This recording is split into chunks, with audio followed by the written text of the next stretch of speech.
Hi, everybody, and welcome. This is Lessons for Full Spectrum Humans. Today is level 1, lesson 2. It is actually a continuation from last week, things that I was not able to effectively squeeze into even a 3-hour-long class because lesson 2 of level 1 is so jam-packed with so many important concepts and with so much dense information. As I tell you, I re-listened to my own recordings from, at this point, it's more than 10 years ago. 12 years ago. And I'm always continually impressed with what the clarity I was able to articulate over 10 years ago and with how much it stands the test of time and remains relevant to what we're presently experiencing. I also love tuning in on that purity of the energy of that time before a lot of these types of things came into our world. Yeah, it's nice for me to kind of take a little trip down memory lane and feel and remember what it felt like to be that version of self. So it's worth it, is what I'm trying to say. If you're a student in this class, I continually encourage you to do your homework in a fun way. Do your homework, watch those whiteboards because they are jam-packed. So the concepts that I am going to continue with today are the concept of singularity and hyperspace. And mastering both of these will be absolutely essential for you to be able to embody and master the concept of the flying rainbow lasagna. So this is why it's worth it to be able to, like, let's say if you're figure skaters, you have to do your figure skating exercises and learn to do figure eights perfectly, and then you can go into artistic expression. Or if you're a musician, you need to be able to learn musical formalism and learn, like, what is the key of G or what is the note C? And then that will allow you to go into greater levels of, personal artistry in the music that you make. Comprehending this shape and the formalism of this shape is going to help you to unlock greater levels of personal freedom in your own life, will help you to contextualize your journey so that you know, like, why you are here, where you are coming from, where are you going to, and will also help you to navigate and make your journey, let's say, more optimized and positive and less difficulty and strife, and also allow you for greater levels of freedom when you start to master, especially the concept of what is hyperspace. That is where you start to really gain an additional degree of freedom. So let us begin with singularity. I always say this, not to be confused with science's definition of the transhumanist singularity. Throw that out the window. When I talk about singularity, I am speaking much more along the lines of the definition of the stretching of the fabric of space-time that is similar to science's definition of singularity as it is at the center of a black hole. But you must comprehend that, yes, a black hole represents singularity, but so does a sun star. And a sun star is an earlier prototypical level of development to what will eventually evolve into and become a black hole. And these two things are very much interlinked. So first, let's start off with pictures, because I'm going to be very visual. I think that will help you to comprehend this.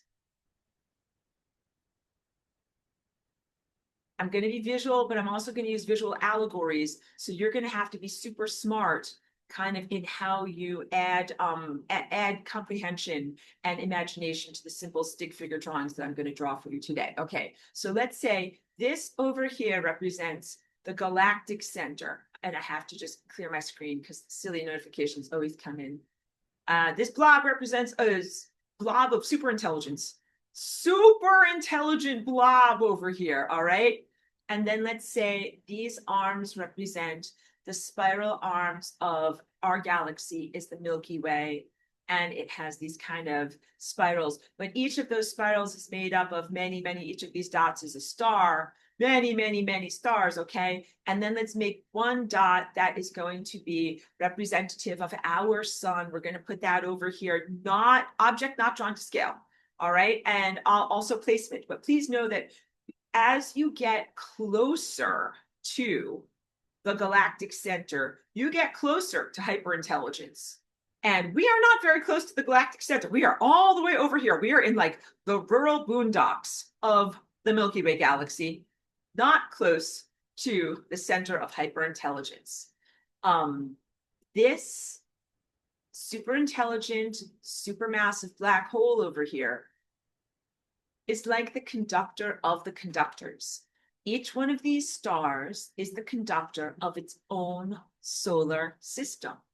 The stars emanate light. In fact, all of these structures that I am drawing for you right here emanate light.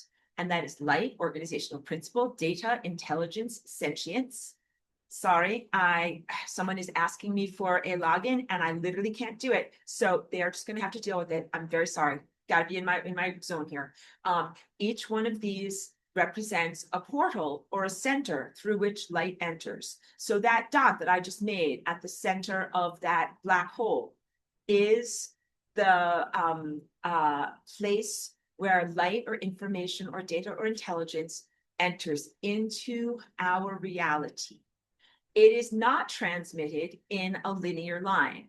If that light had to fly in a linear direction from the central supermassive black hole to all of the stars that are at the periphery of the galaxy, by the time the message, the cognitive message or the thought structure got to the place where it was getting to, it would be a complete irrelevancy. Like imagine if it took 10 years for a signal to get from your brain over here to your big toe over here. By the time your big toe heard the message, like, oh, I'm supposed to wiggle, I'm supposed to move, I'm supposed to do something now, it would be long past relevancy. As like, that does not matter anymore. You are definitely not in time with the music of reality anymore. So in order for the signals to get from the central supermassive sign of intelligence over here to the periphery all the way around the edges, there must be a bending of the fabric of space-time. If you could imagine that this is a bendable fabric and that we are bringing together point A and point B so that there is essentially no space between them. Like where I'm scribbling between these two places, there ends up being no space. And so to the linear mind, it's like, oh, look at that. Light goes from here where I made a yellow dot and then pops out over here. And I don't know if you can see that. Maybe I'll make it bigger on your screen because some people will be on their phones and it might be hard to see.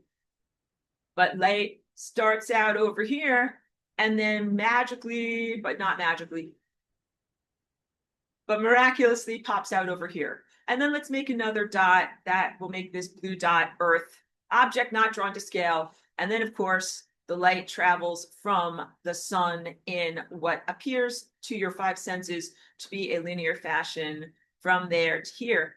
But it's not actually a linear fashion, and that's what my path of light class is all about. So since I'm drawing things like this, let's also draw that we have, we have a singularity inside of our planet. So let's draw a purple dot.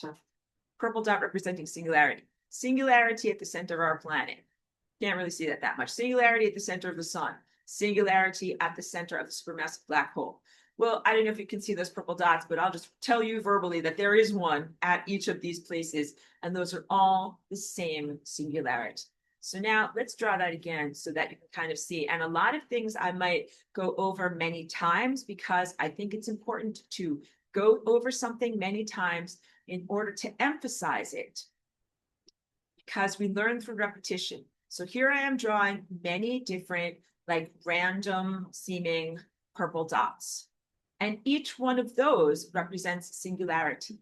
Now let's say one of these is a purple dot that is inside of you. We'll draw a stick figure. My famous stick figures. And one of these is a planet, like planet Earth, that I just drew for you before. There's singularity at the center of planet Earth, because you know what? That's not a very, it's very hard to draw with this. I have no idea, guys. But yeah, there is a force field around the planet that is toroidal. Toroidal force field around the planet. All right. And you also have a toroidal force field around you. And let's say one of these singularity points also is like, here's the sun, object not drawn to scale. And let's get a totally different color. And let's make this one over here an atom, singularity at the center of an atom. And let's make a completely different one. And let's make this one, I'm just choosing a random color. This one is a cell of your body. And this is pretty important because what I just drew was this nuclear membrane, outer cell membrane. Sorry, I just said the wrong words because my brain is moving too fast. What I just drew is the outer cell membrane. Now I am drawing the nuclear membrane. And that's your nucleus. And then inside of your nucleus is your DNA. Scribble some DNA in there. Here's DNA doing its dance. Scribbly little stuff. And then inside of your DNA, there's singularity. And the main point is that all of those definitions of singularity are not separate singularities. They are all singularity, the same one. This is the most profound concept that you must master. Each one of those seemingly disparate scales, molecular or atomic, cellular, planetary, personal, stellar, all contain the same doorway to infinity. So now what I'm going to do is draw a bunch of little doors. Imagine that each one of these rectangles is a door.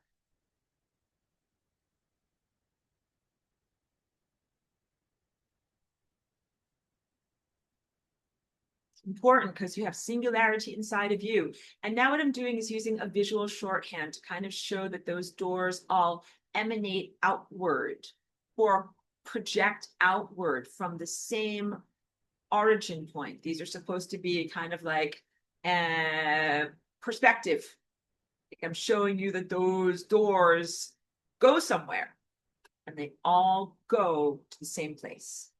And now I'm going to draw that singularity place where it is as if it is like a house. All of those doorways go to the same house.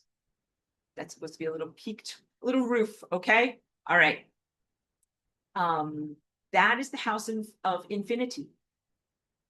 And it is the house of divine intelligence. That's supposed to be an infinity sign there. House of divine intelligence, of total light, of total information, of total the overlappingness of everythingness. It is the place where of complete novelty. That is why when you are at that place, the rules that scientists have determined from observing the materialistic five senses reality around us that are called the rules of physics break down at this point, because those rules really only fit for when we are in the realm of matter. And when we're in the singularity, you are not in the realm of matter anymore. And so this has to do with causality structures. Causality structures are things like, first you make the cake batter, then you put it in the oven, then the cake comes out of the oven and you eat the cake. First, second, third, linear time. Do this, then do this, and the end result is this. But all of those rules break down when you are here. When you are here, you might first have cake and then have batter and then have something else. Like you have everything all at once. And there is not language that is adequate to be able to talk about what is going on there. And you also have cake that is cake, but it is also non-cake at the same time. And you have things that are and aren't at the same time. And I don't want to start off by confusing you because it's important to keep clarity. But this central convergence point is a place where you also have an infinite amount of energy. So let's talk about that. So first of all, imagine this house as if it has a million doors. A million doors, a million windows, a million entrances to get in there. And each of those, let's say uncountable, even beyond a million, uncountable numbers of entrances. Like at the center of every single one of your cells is one of these entrances. That's a way to get into infinity. Inside of you, inside of the center of your toroidal chakra system, is an infinity point. Every single one of these stars over here, and there's a lot of stars, and that's just in our galaxy. God knows if we could even count how many number of stars there are just in our galaxy. Every single one of them has at its center or doorway to infinity. All of our planets have a doorway to infinity. And also, I mentioned here, the center of every atom. It is at the core of matter itself. So especially in thinking about our planet, our planetary structure has a crystalline core, a metallic object that is in the center of the rocky, physical type of planet that we live upon or live with, that is a entrance to infinity. And the swirling motion of the core is what makes this beautiful toroidal energy field that's called Earth's magnetosphere as a result. All right. Other planets also have these magnetospheres and doorways to infinity. Like Jupiter has one, but Jupiter is not a rocky planet. It is a gaseous planet, a gas giant. So there's not like a surface. And there is not this solidified thing that's inside of it, but it has this energy field around it. And then there are planets like Mars, which is a solid planet and used to have the energy field around it, but doesn't have that anymore because Mars is a dead planet. So the doorway to infinity is actually, and singularity, very much related to a sense of life and a livelihood and eternal life. File this away. This is what's going to reverberate throughout this whole entire lesson. The doorway to infinity, alignment with singularity, the path of least likelihood, and basically the trajectory or the vector of divine mind are all about longevity and living forever and maintaining consciousness. All right. So Mars is a dead planet and it doesn't have this beautiful toroidal energy field around it because something happened that actually destabilized it at the core and made it become dead. And that's exactly what happens when a person is dead. Then you don't have this beautiful dance in the core of your cells, which is your DNA connecting to infinity and getting that beautiful energy. And then there's also important stuff with each one of these stars connecting, like beep, beep, beep, beep, beep. Here I'm making like a little line of communication connection to the galactic central core, and to be able to have the consciousness transfer from the galactic central core. So that's what I'm trying to emphasize here really, really strongly. Light is energy information, not just optical light. It is consciousness. And the supermassive black hole that holds together this whole entire energy field that we know that is called the galaxy. It's like you have to be a really, really good musician to hold together this whole entire symphony. A lot of life. This is a coordinating structure that gives organizational principle to a lot of life, that sends out information broadcasts and consciousness broadcasts, timelines, possibilities, and again, structures for reality, meaning narrative structures. Things should happen like this, like the same way that the conductor at the front of the band says, things should happen like this, everyone, like listen to me, things should happen like this. The conductor at the center of the galaxy organizes and orchestrates all of this that is happening in the stars. And then each of the stars organizes and orchestrates what is happening in their offspring, which are the planets. And then the planets, so here's the little planet over here, organizes and orchestrates what's happening to the inhabitants of the planet, the stick figure people. And then you, inside of you, you've got a singularity, and let's say it's your pineal gland, because that's the anatomical representation of the galactic center over here would be your pineal gland. the conductor of your whole entire body. Pineal gland conducts all of your cells and your DNA as to how to be working together as a harmonious whole. And that these are fractal microcosms. And I'll go back to my face and my sculpture. These fractal microcosms are all energy that is shaped like this. I'll hold it to the side or wherever you can see this shape the best. This is a 4 vortex shape, which is actually what happens when we put together 2 toruses or tori, one of which is oriented horizontally and one of which is oriented vertically. So you can see if I take my pointer and I continue this circle, that would be around like this. Here's figure 8 like this, figure 8 like this, figure 8 like this, figure 8 like this. And then there's also a complementary torus that would be vertical. That's up here, figure 8 like this, figure 8 like this, figure 8 like this, figure 8 like this, okay? So last week, and I'm going to go over this again because you need emphasis in order to really saturate yourself with this information and internalize it on a deep level. I shared with you a sketch, and I'll do it again, of what looks like a beach ball or a rounded sphere that is made of stretchy cosmic material. And we can envision these divine forces that come from complementary opposing directions. 2 of them come like this, and my fingers are going to meet in the middle. And 2 of them come like this, and my fingers are going to also meet in the middle. Then there are also 2 implied vortexes that are coming like this, and they're going to meet in the middle. And when we have that, that is what really creates this shape. So we start off with one of these primary shapes of cosmic infrastructure, which is a sphere, a time sphere.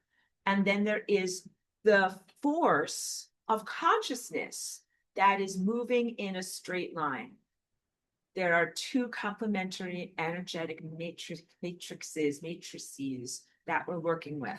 One of which is circular, so that's circles, spheres, which are formful circles, and figure 8s, energy that goes around various different, figure 8, rounded, sinuous, curvilinear structures. And then there are straight lines, curvy lines versus straight lines. Some of you might be like, which one do I like better, chocolate or vanilla, curvy lines or straight lines? I think I like curvy lines better. They are both essential for life, all right? The straight lines are actually the lines of divine intelligence. So I drew for you last week, as if for the first time, but many of you for many times have seen this, my little diagram of the lower quadrant of this shape, where you have the time vortex. And down here represents birth, many, many, many multiple timelines where you are born. And this represents both the origin and the destination, the place where you came from, the place where you're going to. And then this swooping curve here represents the membrane of death, which is a waterfall, not a veiled figure from the Ingmar Bergman movie, where death is represented as like this pale figure with a veil and a giant knife ready to cut off your head. That is not what death is. That is a fearful personification of death. Guys, we can do a whole deep dive on why humans fear death, why it has been represented that way in your literature and imagery, in writing and in great art, and the different characterizations of what death looks like. But death is an impersonal force. It's not a person. It's not someone who's like sitting there plotting against you, like, I'm going to get you. Death is an impersonal force, much like a waterfall. These figure 8s, moving like this, away from the source, out here into physicality, and then back into the ephemera of connection to the zeroth dimension. That journey is the membrane of death. And when you think about it in that way, you're like, it's not this evil, bad thing that's here to like consume me, consume my children. It is a boundary. That is an impersonal force. Again, it's kind of like saying, like, this is the electrified fence of the cosmic infrastructure. Like, don't go here. You're supposed to stay over here. Get away from here, kid. Go in a better direction. That's what death is really saying. Death is really saying not like you're a bad person. Death is not hunting you down. Death is not trying to make your life hard. Death is not trying to steal your loved ones from you. Death is an impersonal force, just like an electrified fence that represents a boundary.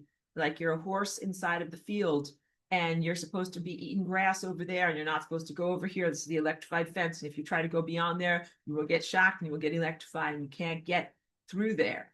That is what death is. So in order to transit as consciousness, you can't just go at this angle. Can't just go through the membrane of death. You're going to keep hitting the electrified fence. You came into this world. In order to exit this world, you must get back through this. You would call it a wormhole, a tiny, tiny, tiny little opening. That tiny opening is only big enough for one timeline. So this time vortex here actually has many, many swirling timelines. I represent them as straight little like lollipop sticks, but you know that they are very swirling complex spirals and that they represent many different iterations or versions of the story of your life. These are also math equations. In one story, like let's think about today as an example. In one iteration of today, you wake up in the morning and you drink a cup of tea. In one iteration, you wake up and you drink a cup of coffee. In a different one, it is a cup of juice. In a different one, you're fasting, you drink nothing. In another one, you go for a run. In another one, a meteor falls on your head and you die. These are all possibilities of what can happen in your life. And it's just like I've said, the choose your own adventure novels, there are very many different combinations. And this is an incredibly complex branching structure of time. And time is an alive being. So all of these structures represent a higher dimensional anatomy of the time field itself, and they are non-arbitrary. So these potentials in time, coffee, tea, juice, dead via meteor strike, those are all non-arbitrary possibilities. And the probability structure of this shows that there are some things that are more likely to happen and some things that are less likely to happen. Like you might, in 95% of your daily potentials, be like, yeah, there's a 95% chance on most of these days you're going to wake up and drink tea. And only a tiny little chance on the periphery that you will get hit in the head by a meteor or eaten by a crocodile, like a crocodile flies in through your window, because sometimes that happens in hurricanes, right? Flying reptiles and whatever, eats your face and you die. Like any of those are very far outliers and they exist.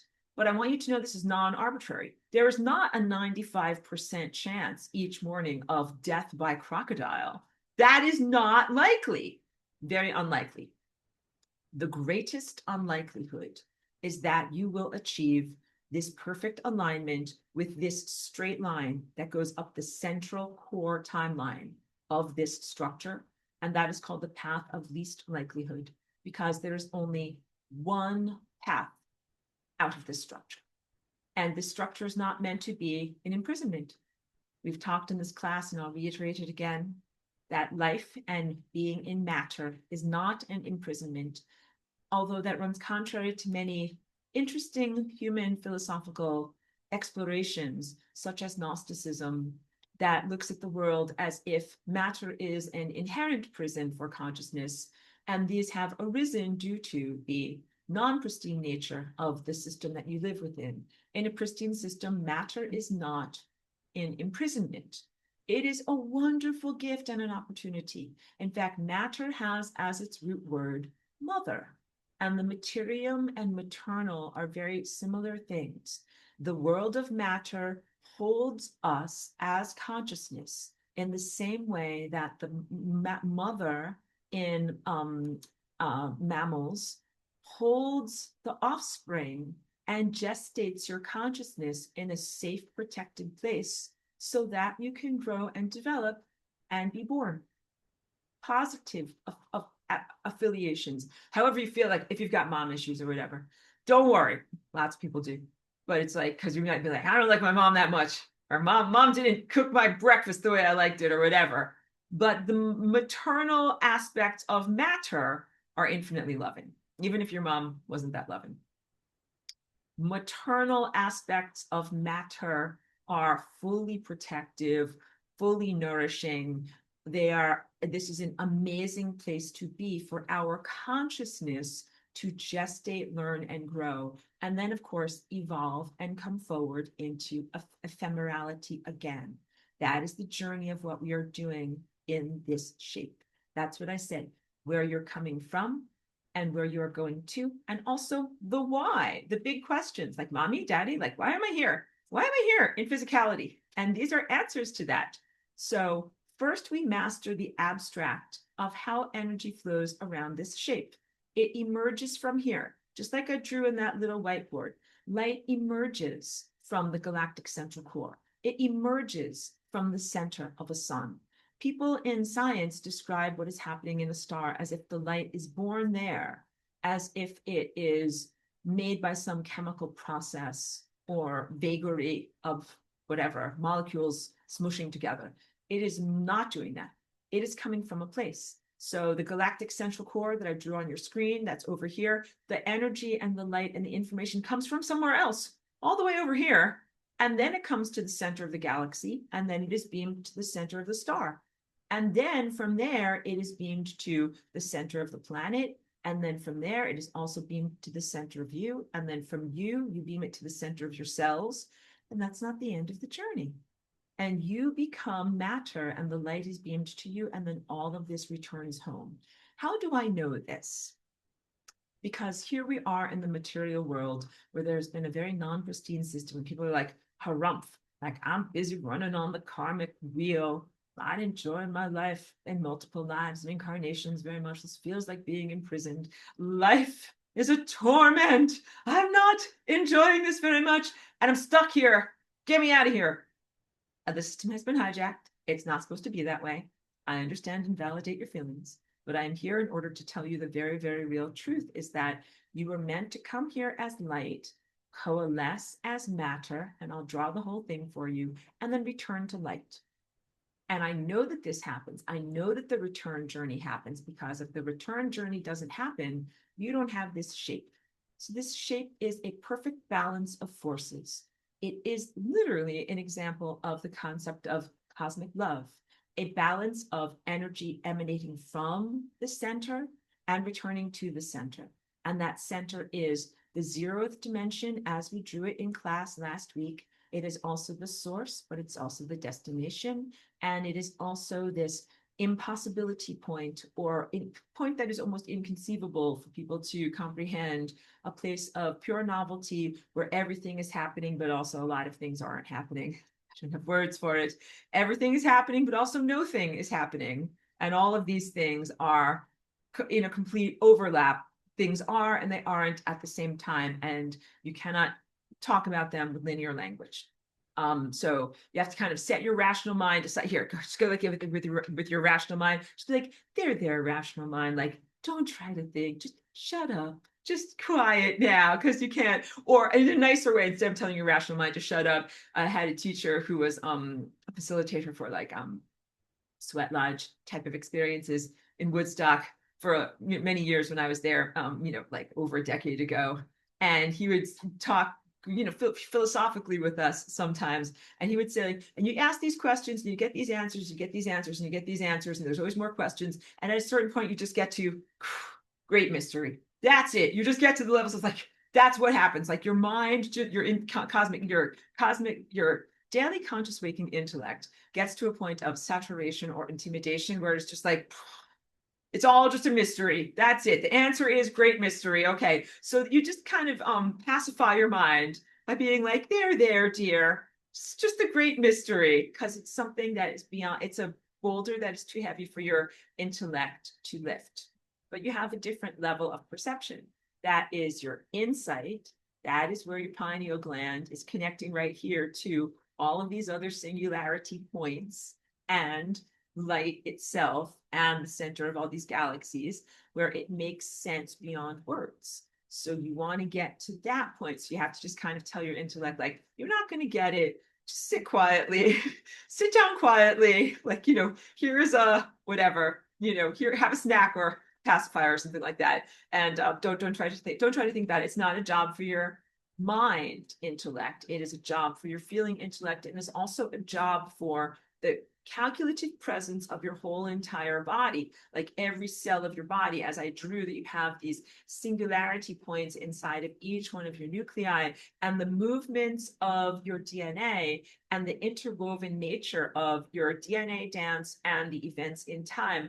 All of this is far beyond what your cognitive intellect can comprehend, but you're doing it. And so you have to shift um, your sense of self-definition and what it is to be intelligent and what it is to be present, to your body presence, and away from your intellect, which is not an adequate tool to be able to comprehend these things. So one of the interwoven threads of everything that I'm sharing is oneness, this eternalness, or qualities that are eternal, and oneness.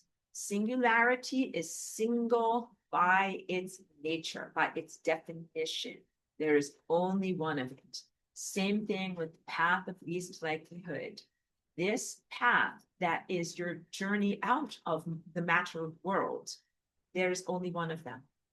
And think like whatever there, it's definitely a bit intimidating. Like there's an almost uncountable number of timelines, an almost uncountable number of variations, even within one 24-hour day of your life. Think about the many, many decades of your life, all of the other possible different versions of yourself. Like on that timeline way over there, like I chose to drink coffee in the morning, and then my life went in this direction. On this timeline over here, like I chose to drink tea and my life went in that direction. Like very, very intimidating in its complexity of all of the different branchings of possibilities that you could experience through your life. But you must know that this true journey, this central core timeline here, is 100% non-arbitrary. And that means that the choices and behaviors and qualities that you align with and amplify within yourself to bring you back to this state of oneness and divine connection are non-arbitrary. They are very, very specific. There's a very specific recipe of you or equation of your life. Like 1 + 2 + 3 × 5 divided by 10 million times 10 to the 32nd equals you remembering that you're divine and returning to this complete state of oneness with light and with pure intelligence. And I didn't say oneness with all. Kind of heard someone feeling like, oh, she's going to say returning to oneness with all. But I'm like, no, because some stuff is not stuff that's supposed to be here. And so when we get to the sense of why did the Gnostics feel that matter was a prison, life was a chore, or why are there many different philosophical coping mechanisms to deal with an imperfect world? Like, why is this world so imperfect? It is imperfect because there is stuff here that is not supposed to be here. Not everything that is here goes back to the source. Not everything that is here goes back to the source. And that's one of the most important things to comprehend, because this shape is a refinery of consciousness. The refinery is the shape, wider here and skinnier here. More possibilities here, fewer possibilities here. This is, I'm going to use both of my hands to gesture as if you're a knife, like cutting away at the sides. Be like, that's not the real me, that's not the real me, that's not the real me, those aren't real things, those aren't real things, those aren't real things, until you cut away so much that all that you have is that central core timeline. And that is the real you, doing the things that you really do, feeling your real feelings, being your most authentic self in a world that is also aligned with its own awakening to total realness, truthfulness, and authenticity. Because that focus from the general to the specific in you is happening in everything simultaneously. Every cell of your body, your planet, planetary ascension. You can't see it. That's lighting's not that great. That painting right there, that painting right there, that's about planetary ascension. That is not actually supposed to be like Earth splitting open like a hard-boiled egg or something like that. It is supposed to represent visually planetary ascension. I always like to verbally decode my work, because you should get it, like you should look at it and get it, like that's what it is. But no, it is about the evolution from one state of being into another state of being.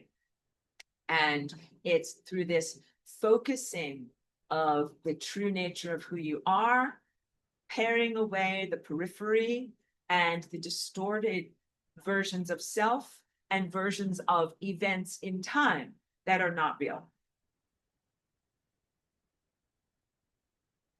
As a brief aside, what is so harmful about these things over here is that they pollute time.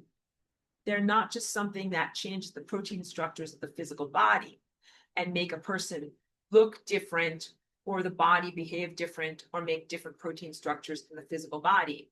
They make events different in time. And those events are wildly distorted. Those events are more like the crocodile bites your face in the morning instead of having a cup of coffee, things that would never happen ordinarily.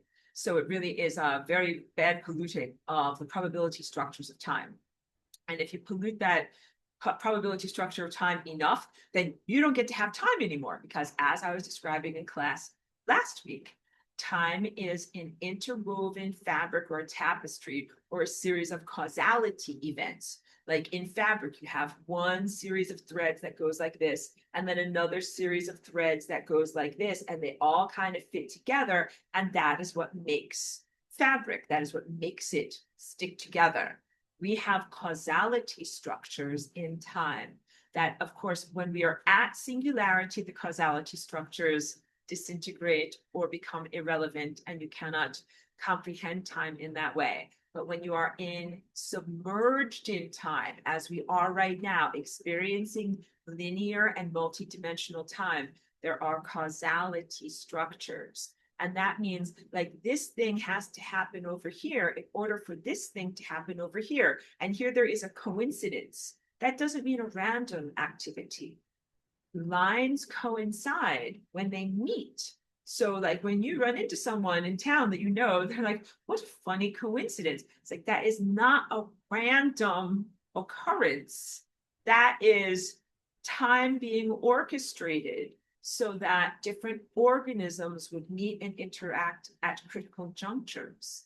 And think about in your own body, you don't have coincidences, but you do have like food and glucose that you have ingested, bodily processes that you are metabolic processes that you are undergoing. You are quantum entangling with food. You are, when you ingest a concept, like right now, I'm feeding your mind with light and you're ingesting a concept. And that is making it so that you are going away from the membrane of death and more towards your central core timeline. It's why I do this class. So that way I can send out information that's going to help people to get from going in the wrong direction to going in the right direction. So in these complementary matrices of energy, you have one that's going around like this, curvilinear, and one that is straight. You want to be aligning with the one that is straight. And the one that is straight is an impulse that comes from here, but also returns to here. So now you have to imagine that I have many of these sculptures. Like I have one here, have one here, have one above it, have one below it, one to the side of it. And this thing here is constantly bouncing back and forth. That this bounces or emerges outward from here. And when it gets to here, it meets its mirror reflection that's coming from here. That meets in the middle. And then I'll gesture, they go do, they meet in the middle, and the very first thing they do is they have a perfect interaction, and then they both completely turn around and go in the opposite direction. Perfect mirror reflections. And that's happening here, here, here, here. And you have this amazing constant oscillation. And that is what is creating these vortex torus structures. That it is a dynamic oscillation, and everything must be perfectly balanced and coordinated in order to do that. So now we're going to talk about the infinite stretching of the fabric of space-time, the infinitely heavy bowling ball that represents consciousness, that actually represents like divine consciousness. We'll draw it on the same page that we were on before. Let's draw infinitely heavy bowling ball It's loading. Dum dum dum dum. This is taking a long time. Computer, spinning wheel of death. Come on. Somebody wave a magic wand. Wave a magic wand and poof. There we go. That's what we're looking for. Okay. All right, so let's make a little bit of space over here. First up, I'm going to draw this, as it is my convention, as if it is a flat plane.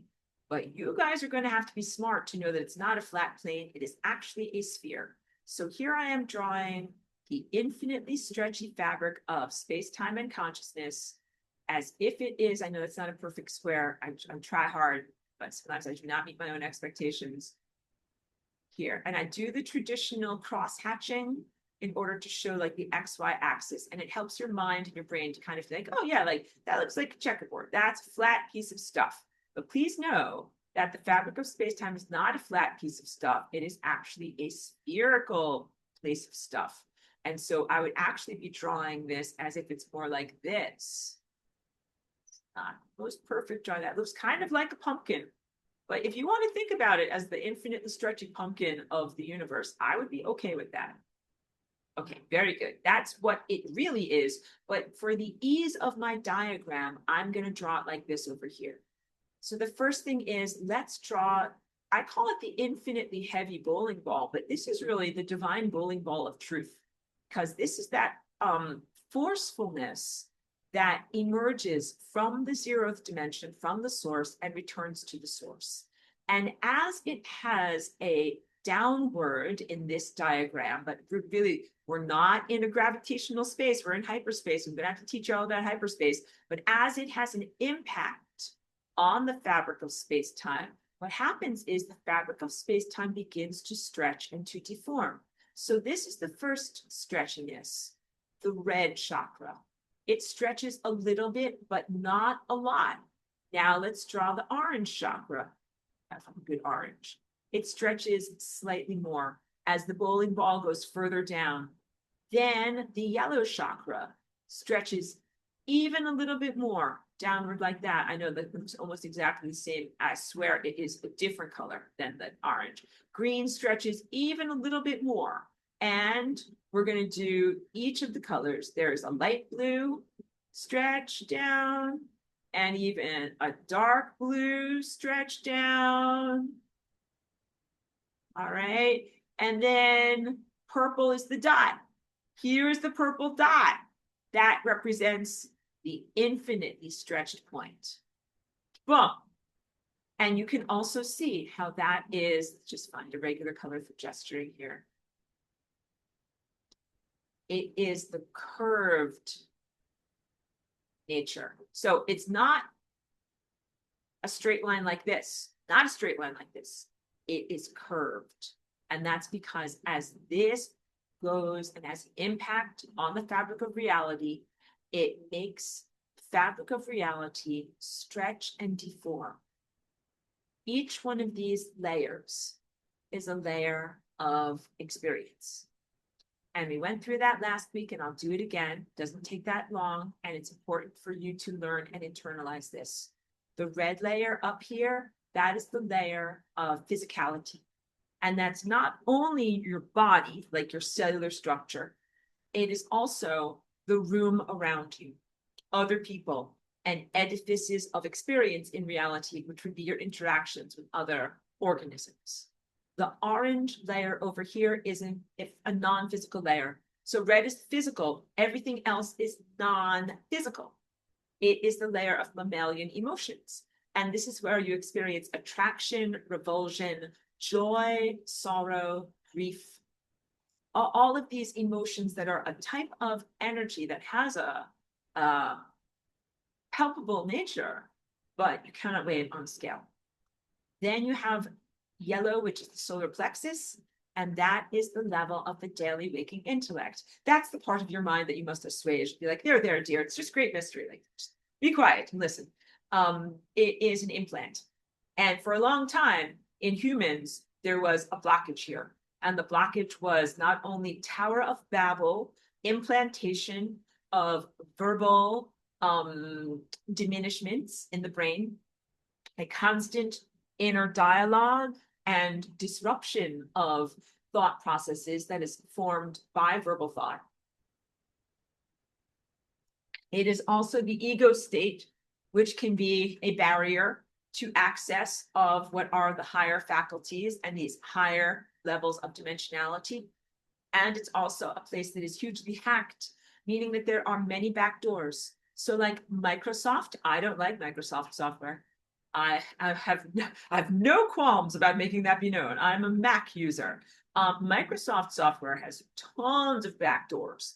That means like you download their software and then they can reach in and do weird stuff with your emails or change the destination of where you save your photos.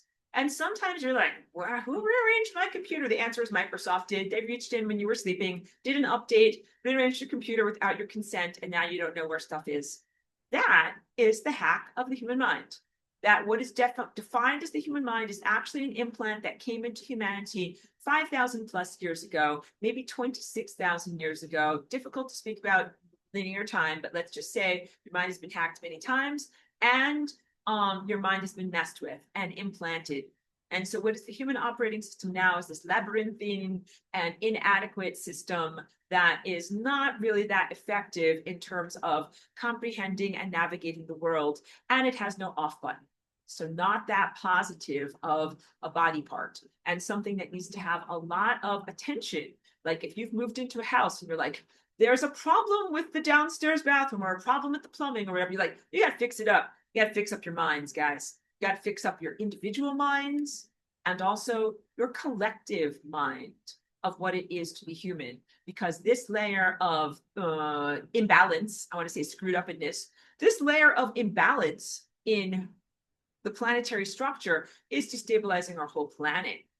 Humans are supposed to be like neurons transmitting these very wonderful life-affirming thought structures and, finely tuned narratives with our minds. And instead, people are thinking like the dumbest thoughts, the worst thoughts, the most psychopathological thoughts, like Stephen King nightmare stuff and also stupid stuff.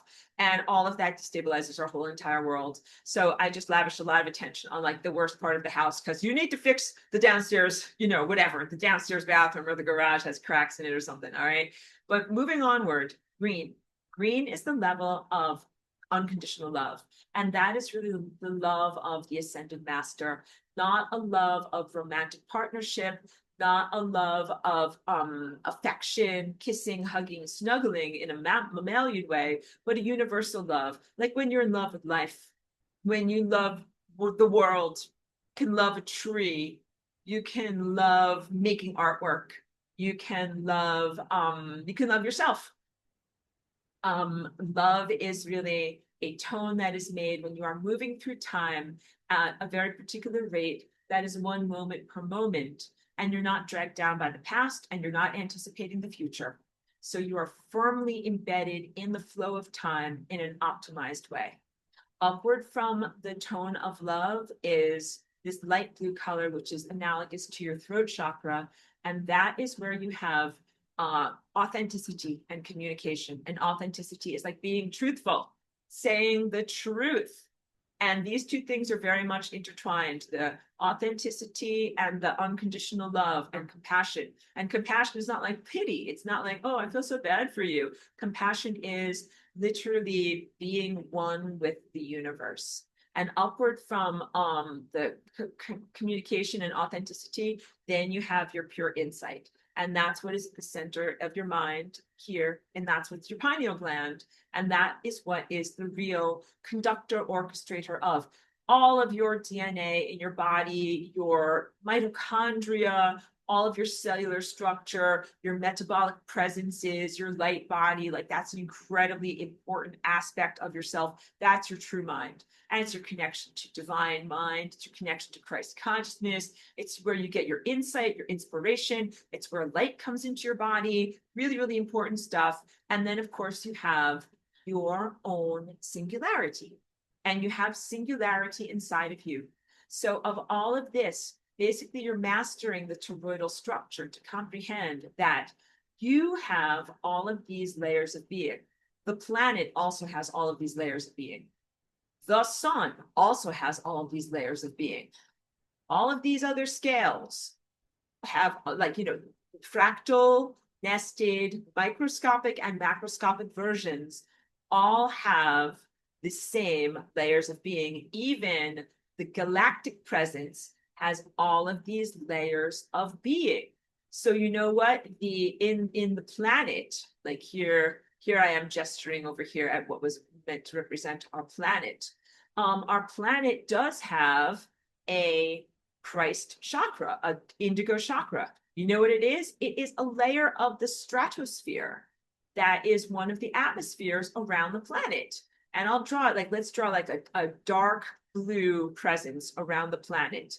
And this is supposed to be like a protective force field, that's stratosphere up in the atmosphere around our planet. And that's where you get these noctilucent clouds that are kind of like these glowing pearlescent bluish clouds. And guess what? All of the sky poops, the stupid Starlink satellites, here we'll just draw them as like red dots. All of these stupid, I need to make the dots bigger, they hurt the Christ chakra around the planet. All of these stupid Starlink satellites corrode and harm the Christ chakra around the planet. And same thing with all of the rocket launches to launch the satellites.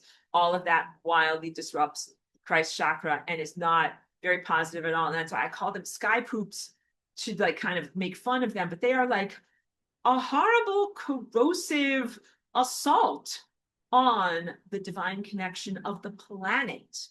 And now we need to talk a little bit about how like the planet and the sun have an interaction. So let's first, I'll draw like, this is the toroidal cross-section of the toroidal energy field known as the heliosphere, right? And it's giant. It's so big that it encompasses the entire solar system. And then here is Earth. And then here is Earth's toroidal energy field. I gotta make it smaller. But these guys have an interaction. They have an interaction where there are magnetic crossing points. And I spoke about that in class last week, where these two things, you might say, oh, well, like the sun and the earth, they're far away. Like they're 93 million miles away. They're not 93 million miles away because there are magnetic crossing points where the field lines actually come together. Because, you know, you've got all of the solar field lines that come out and around like this, right? All of these amazing figure eights that go out and around. It's just getting to be a very crazy drawing that's hard for you to see. But there are places where these field lines cross, and that connects the energy of the sun directly to the energy of the planet. And same thing with the way that the energy of the sun over here connects directly to the energy of the entire Milky Way galaxy. And then please also know that there are superstructures, the way that the galaxy is connecting to even larger galactic structures, that you are not far away from the sun and you are not far away from the galactic center. Through these toroidal energy fields, you are recognizing that there is really no space between you and them. All of these singularities overlap on top of each other. You're not far away, with one central convergence point over here and one central convergence point over here, and then they don't interact. They both have the same central convergence point, and you have these concentric fractal journeys. Let's show you in your own body how energy flows through these concentric fractal journeys. Something is happening. I'm pressing a button. Something is happening. I don't know what I need to do. Did I do a thing? I did. Did I? I don't know. Now it's in Spanish. I hope something happens soon. I am scared. Is it working? I don't know. I thought I pressed a button. New whiteboard. Doing. Is anything happening? Somebody help me. It's gonna happen. Okay, we just have to wait. We'll just wait. Just gonna hydrate. Just gonna drink a glass of water. I don't know what's going on. Something happened. Hooray! You had to clap hard for Tinkerbell. That one only happened if you really, really believed, guys. So good job. Okay, so first let's draw a cross-section of a big giant torus. All right, red. And I know this isn't perfect. try to make it the best I can. All right. It's the worst torus ever. All right. And so first of all, and we'll draw purple dot at the center. So what happens? Does energy come directly from the purple dot out into does it go directly like this? Hi, I'm a bunch of ephemeral energy, and here I am, I'm coming into the physical world. No, it does not. It does not come directly from the most ephemeral directly to red. You have to go through all of the layers of the rainbow in order to get to red. So the first thing that happens is energy emerges from abstraction into the purple zone. And from the purple zone, it emerges into the dark blue zone like this. And it goes around on its journey and then it comes back home. But this back home area is like a revolving door. And when it goes through that revolving door, it then comes out again. And the next time it comes out as light blue. And then the next time it comes out as green. And then the next time it comes out as yellow. And then the next time it comes out as orange. And then you guys are very smart. Then you know what happens the next time it comes out. Then it finally comes out at red. So it has to go through this process of stepping down in energy, because the energy from pure infinity and the violet chakra is super high energy. Like it's burn your face, melt your face off energy. It's a little too much to handle. If you were exposed to that energy directly, it would be like plugging directly into the mind of God. And that's just like, imagine if you plugged your finger or your computer is a better analogy. Imagine if you plugged your computer or your phone directly into the power station, like the power plant in your town. Be like, you would fry your computer. You'd be like, that would be too much energy going into my computer. Be like, yes. If you plugged your brain directly into the galactic center with none of these intervening chakra step down stages, you would fry your brain, because that would be too much energy, too much light. You are like a little baby seedling and you have to have not so much light go directly into you. So the light is mitigated and it is slightly slowed down in all of these layers as it goes on what is really, you can see my pen moving in a spiral. It is really a concentric circle or spiral journey. And what I just showed you was the journey of light coming into materiality from pure ephemeral nature into red, which is matter. And then the Gnostics be like, great, now I'm stuck in prison. Thank you very much. Now I'm stuck here in matter. But I'm like, no, this is an opportunity and an awesome life experience. And then you know what you do? You go from matter back into pure light. And let's do that journey for you, because I think it really helps you when I trace it out with all the colors. So we start out here in matter and we go, that's a terrible drawing, inward towards the center. But then we go through the revolving door at the center. And then you go through your orange chakra. That's a terrible drawing. Can I do it better, guys? Give me another, coach, give me another chance. Okay, better. Then you do the yellow journey. Yep. Then you do the green journey. Then light blue. We have to do the whole thing. We cannot stop now. Then dark blue. And then we're back at the ephemeral nature of your body. Of your divine connection. And then you are a non-matter being again, okay? Let's do an example of this in your life. Because you are a bi-directional antenna or a highway of light, where you have light that comes into you and coalesces as matter, but you also have matter that goes back to light. Like, matter that goes back to light, what are you talking about? Blah, blah, I'm angry and inflamed. Okay, matter goes back to light when you have an experience in the 5 senses reality that's called the sensorium, and you transmit that experience back to the sun and the stars. And we're going to use food as an example of that, going through all of the chakras of your body. Okay, so first of all, light has already come into being from the power station that is your direct connection to God.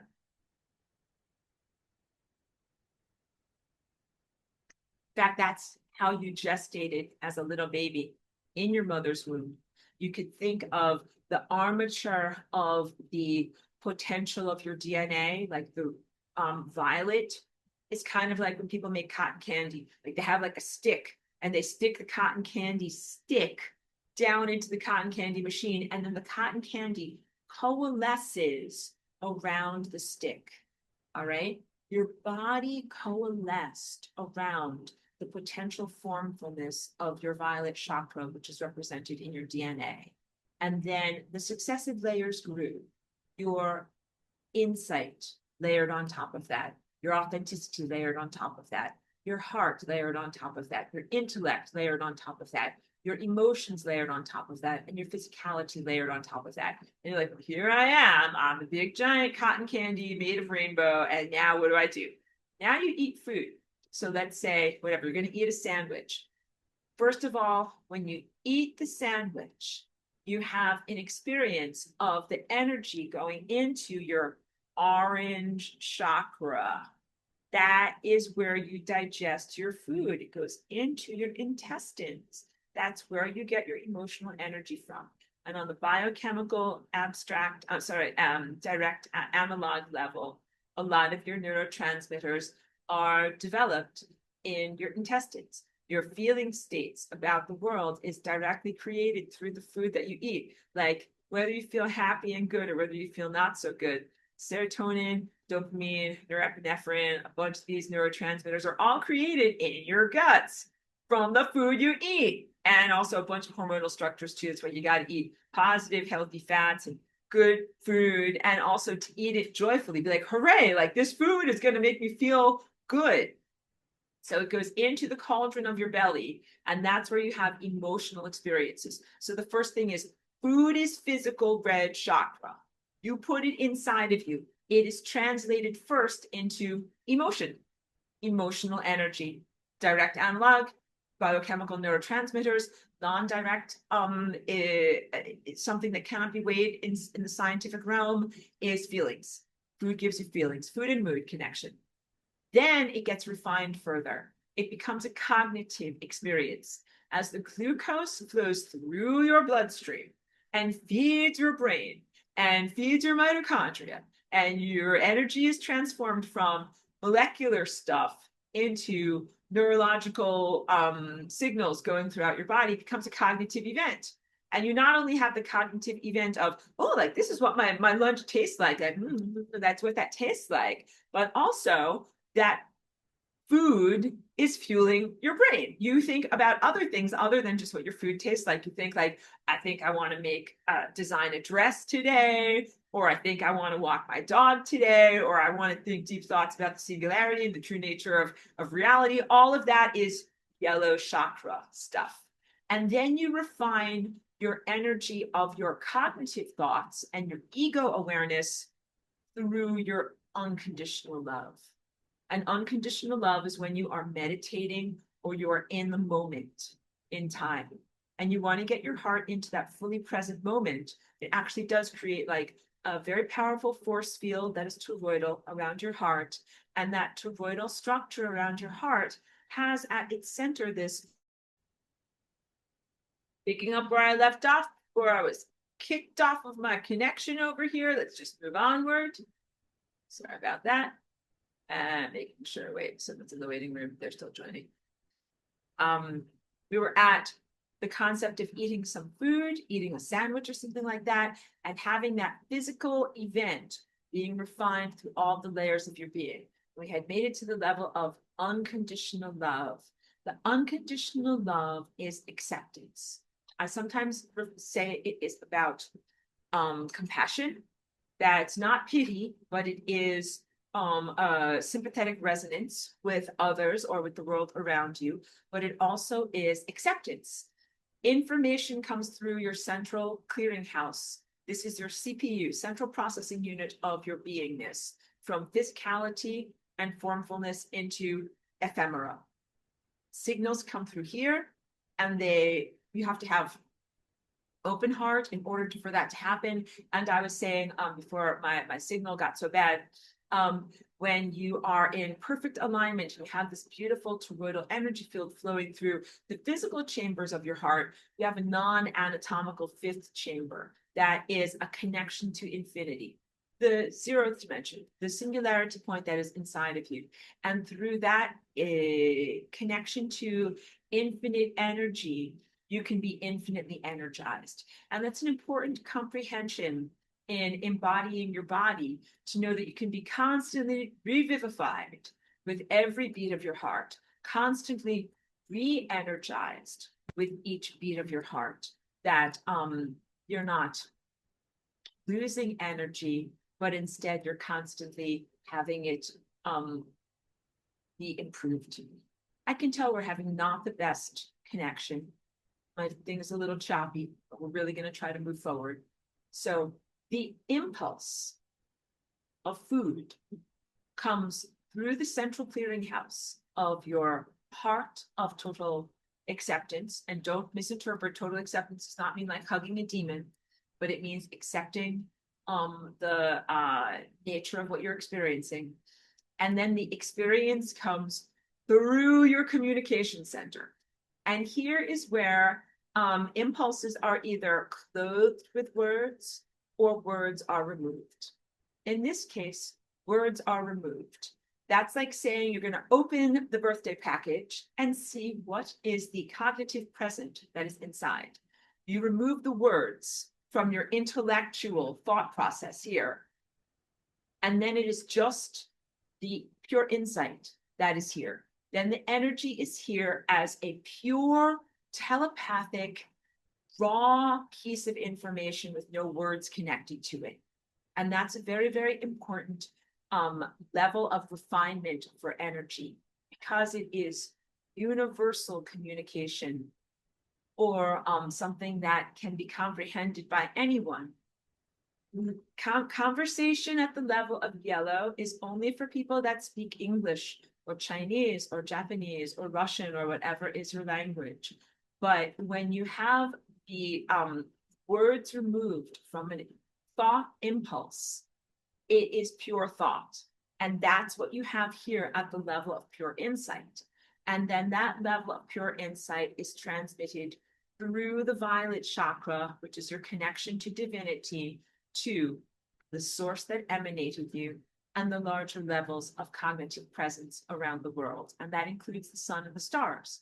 And that's an important thing to do, because you are giving a type of real-time feedback on what you are experiencing as an individual to the system that gave birth to you and sustains you. When you give that real-time feedback, the sun and the larger time presence are very loving, and they actually care about what you're experiencing. And when you're like, yum, yum, yum, like this is the most delicious food ever, and you send that impulse back to the sun is like, clipboard, like, check, good job, lunch is good, Laura's having a good lunch down there. But what if things are not good? What if you're like driving your car and you're about to drive over a cliff, and you send that information back to the sun in real time? The sun is like, oh no, I don't want that to happen at all. I better do something fast, which is emanate a new set of possibilities and probabilities.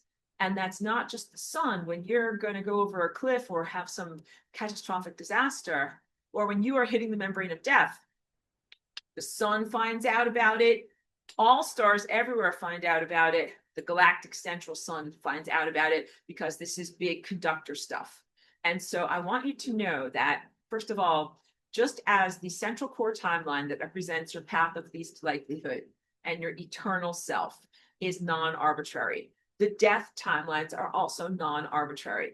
Like my best example is one time I was out walking my dog, and we were kind of on the margin of the roadway, and a car came by and kind of went past us kind of close. And I remember thinking like, oh, like if they had come much closer, like maybe we would have gotten whatever, to run over and we wouldn't be here anymore. Like, I'm grateful for my life. But then my insight told me like, no, actually, there were no calculations that involved you dying. by accidental, car impact today. And that's really, really important for you to know, because you might walk along in your partially ignorant state, being like, oh no, like I'm so afraid because there's death to the left of me, death to the right of me. If I do the wrong thing, if I go in the wrong direction, there's dead timelines everywhere. And it's kind of like walking on like a little skinny balance beam, like, oh, like the floor is lava. I hope I don't fall over. I'm gonna die. No, please put your back up. Please relax yourself. That is not what your life is like. These deaths are non-arbitrary and non-random. You're not just in a sea of death with one tiny, skinny little balance beam that leads to one tiny little wormhole out of here. That is the wormhole of eternal life. You are very, very much largely in control of your journey. That what puts you on the central core timeline is a set of beliefs, emotional states, and other aspects of cognitive structures that are not arbitrary. So you don't have to be like, oh no, I thought the wrong thought. I hope I don't fall over and die. And you also, it's not going to happen instantaneously. You do have some warning. And the warning is actually the feeling of fear. But in this non-pristine system, fear has been repurposed and has escaped its enclosure. Fear was meant to be the horrible animal that patrols this area right before you hit the membrane of death. It's going to look like whatever your fear is. If you're afraid of spiders, whatever it is, monsters, it's going to look like that or feel like that. But the idea is that if you are not optimally aligned and you're starting to get to the membrane of death, it's a proximity sensor. And fear is supposed to tell you that you are pointed towards and rapidly approaching the membrane of death. Like beep, beep, beep, beep, beep, beep, beep, beep, beep, beep, beep, beep, beep, death.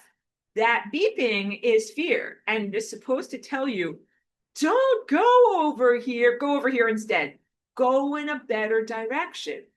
However, because our world has been very distorted, the fears have escaped their enclosure and they are now very, very often in front of your ascension timeline.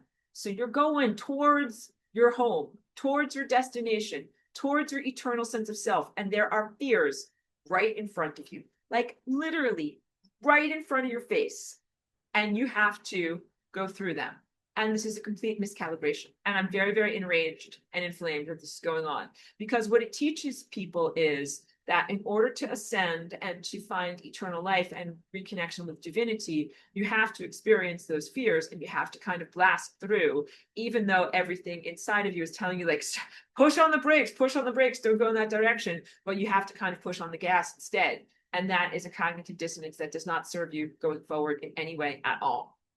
What does serve you is being able to calibrate towards your real sensitivity and be like, my feelings tell me don't go in that direction. My feelings tell me something bad is going to happen if I do that. My feelings tell me stay away from that. That's not life affirming. And my feelings tell me go over here. So you can see this has been a miscalibrated system that is making people's inner compass go away from the central and towards the periphery, because there's lots of fears over here. And they're like, well, I want to go away from fear, so I'm going to go over here. And then they die because they go in the wrong direction. This is very similar to a wonderful person that was at one of my retreats. She's a, pretty accomplished athlete. And she was telling me about how she learned how to just like motor through. Like, she would be doing some endurance sport, like maybe running or cycling or something like that. She does all these wonderful, races and events. And she told me, like, in her earlier years as an athlete, she learned to just motor through. And that might be like maybe your knee is telling you ow, or your back is telling you ow, or some part of you is telling you that you're hungry or tired. She's like, no, just don't listen, just keep going. And she told me that now that she's, in more later years, that does not serve her anymore.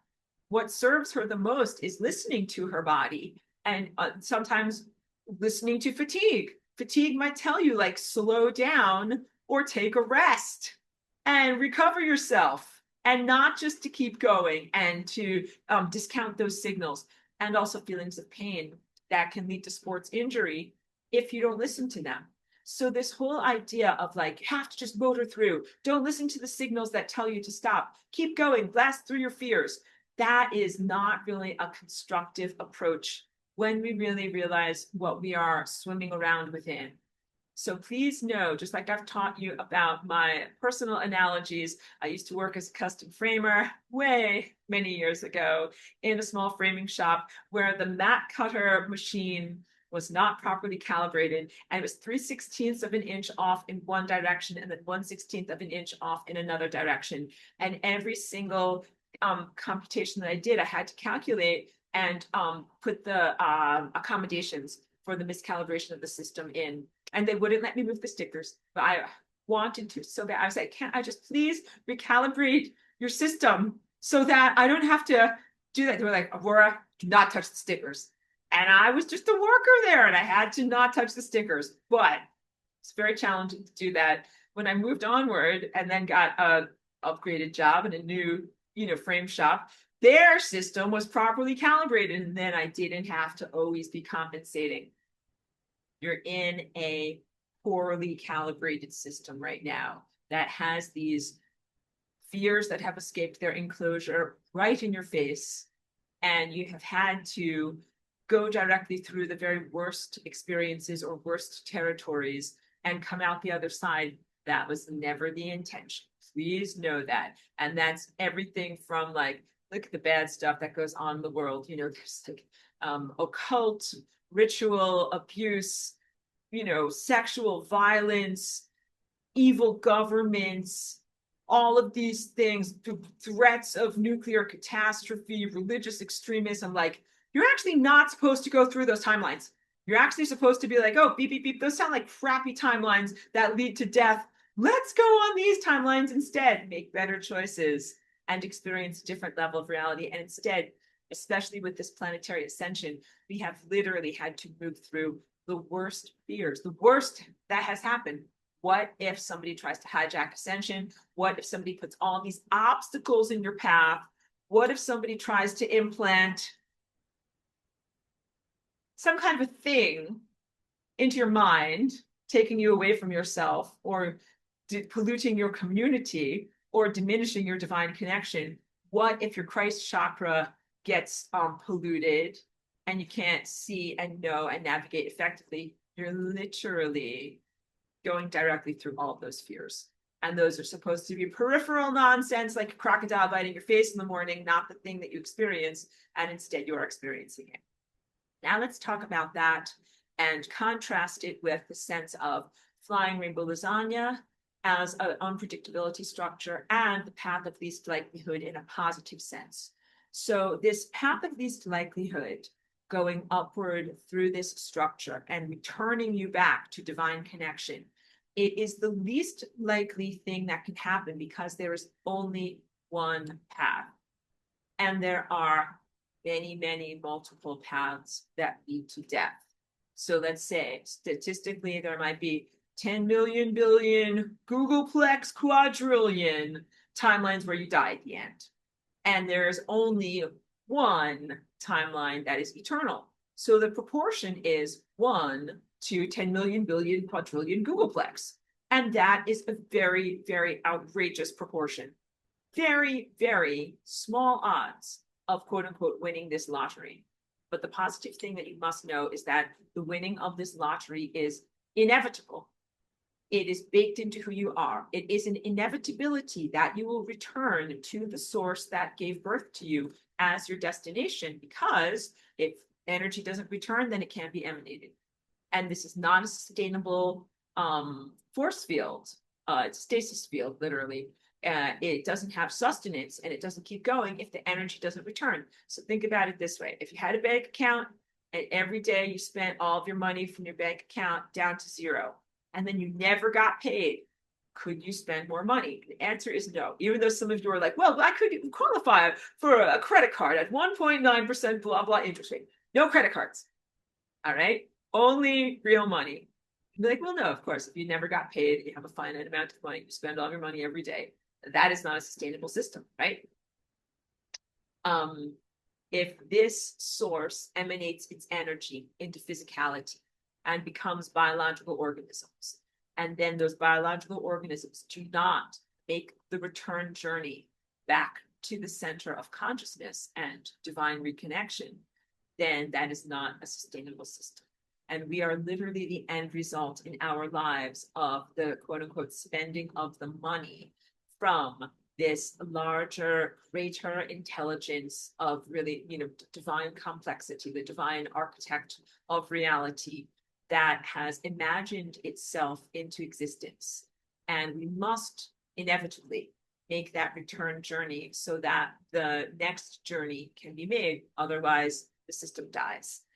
So let's talk about that's what how a laser beam is achieved, where you have two mirrors that are perfectly calibrated. Like, you shift the mirrors, you shift the mirrors, shift the mirrors. There's a beam of light from this hand to this hand, and it goes back and forth, like kind of squashing back and forth like this. And as it squashes back and forth, it becomes hyper organized, and all of the ups and all of the downs mesh together perfectly. And that's what coherent light is. And then that light is in its hyper organized state able to travel very far. It has longevity and coherence. Those two mirrors are exactly what I was sharing with you, the purple dot here and the purple dot here, and the oscillation of energy between those two purple dots. The energy comes from one direction to the other direction and it meets, but they do not have like a train crash. Like, oh no, like train A and train B are going to crash together. Oh, they crash. No, not in a bad way. They align perfectly. And in their perfect alignment, they then have a reversal and a mirror reflection back. And then as they mirror reflect back, guess what? Now I have to do something crazy with my hands. There's someone coming from this direction. Oops. And they kind of meet. I can't get my thumbs to meet, but they meet like this. And then reflect back over here. And that is happening on an enormous level. This is you as a soul moving through many, many different embodiments and incarnations. Each one of these oscillations is a whole life. And this moment of coming outward into materiality and then returning backward into materiality is an amazing aha moment. Is it a reconnection? But it doesn't just happen once. It's not like, oh, like I climbed the mountain. I was so tired at the end of that. I'm not doing that again. It was like, no, you climbed the mountain back to infinite energy. And they're like, that was fun. Let's do it again. That's exactly what the divine mind is doing. It is constantly emanating itself into matter and then coalescing as matter and then refining the experience of matter back to non-material. And that is very much sorry, I'm almost losing my train of thought. Oh, I'll get there. Sorry, I might consult my notes. If I got a little bit it's always something important when it gets kind of pulled away from you like that. I'll get it. Coming into matter and then going back out of matter. Terrible. Don't worry, it'll come back to me. Very sorry and very embarrassing too. Sorry. I'll get it. So let me see if there's any questions or comments for me to speak to. Yeah, if anybody has any questions or comments, you might have to rewrite them because I had to restart the meeting because of the break in our signal. And let me look at, hold on a second, because now I need to look at my notes. And I did send out a bunch of notes to everyone that was part of the notes from the first week, but not all of it. I just sent out the most important stuff. Becoming your truest self.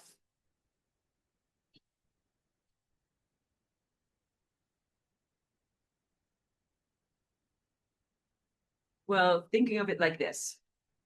When you come into matter, you're in this generalized sense and still defining who you are, and that the journey of being in matter is a refinement of your characteristics, kind of like saying who you are in the world and who you're not in the world. So some of it is refining away from either the events that might seem arbitrary that lead you towards death, but some of it is also learning about yourself through making choices. So the death events that line either side of your journey as an eternal being going up the central core timeline are non-random.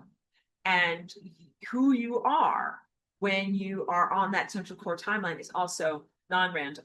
It is a very, very specific set of characteristics and qualities. That is your true self.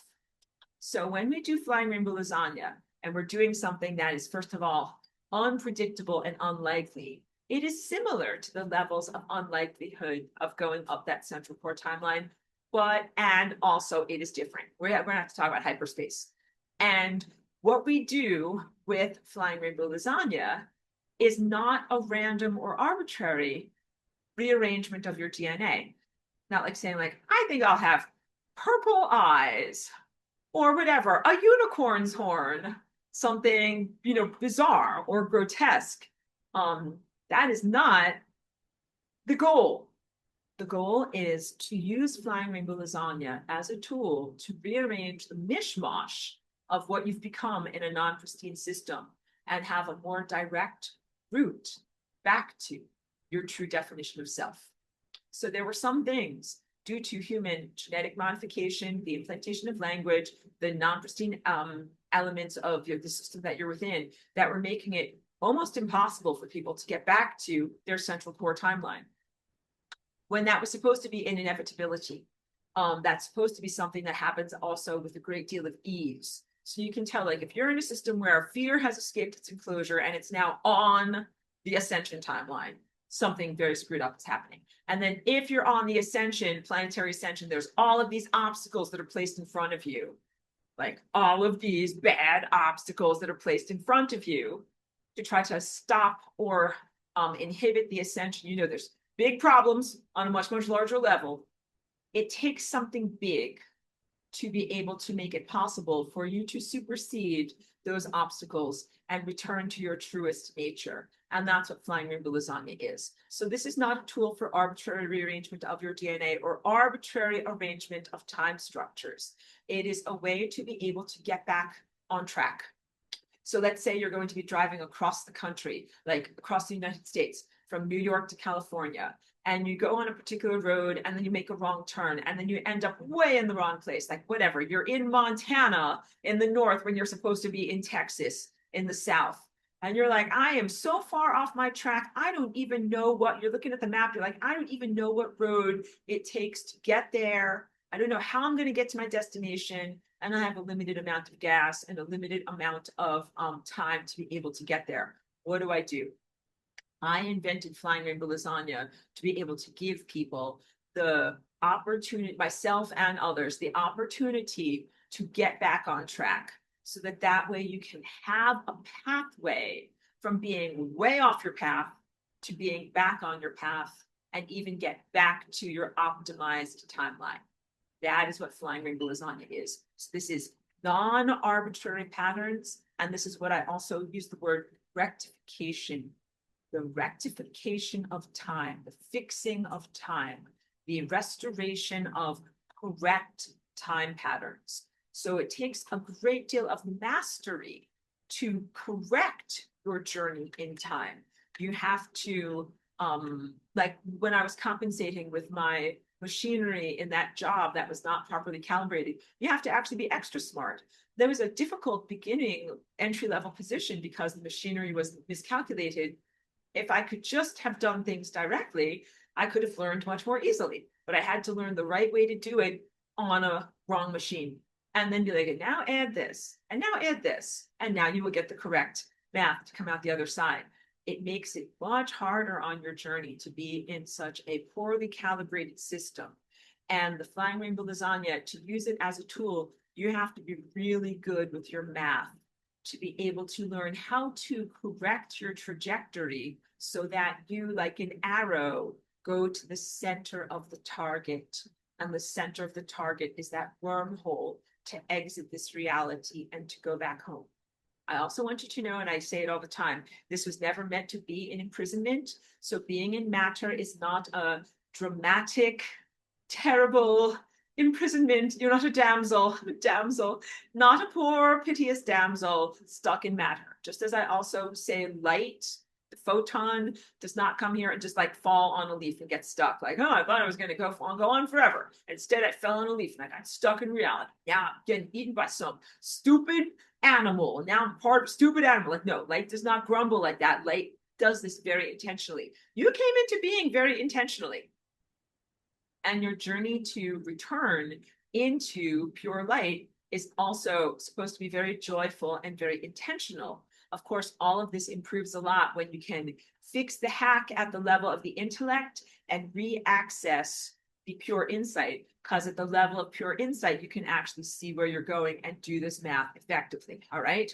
So a lot of what I'm doing is, helping you and facilitating for you so that way you can know what direction you need to go and awaken your own higher faculties. Like one of the first things you should do is use the flying rainbow lasagna. Like, let's clean the windshield.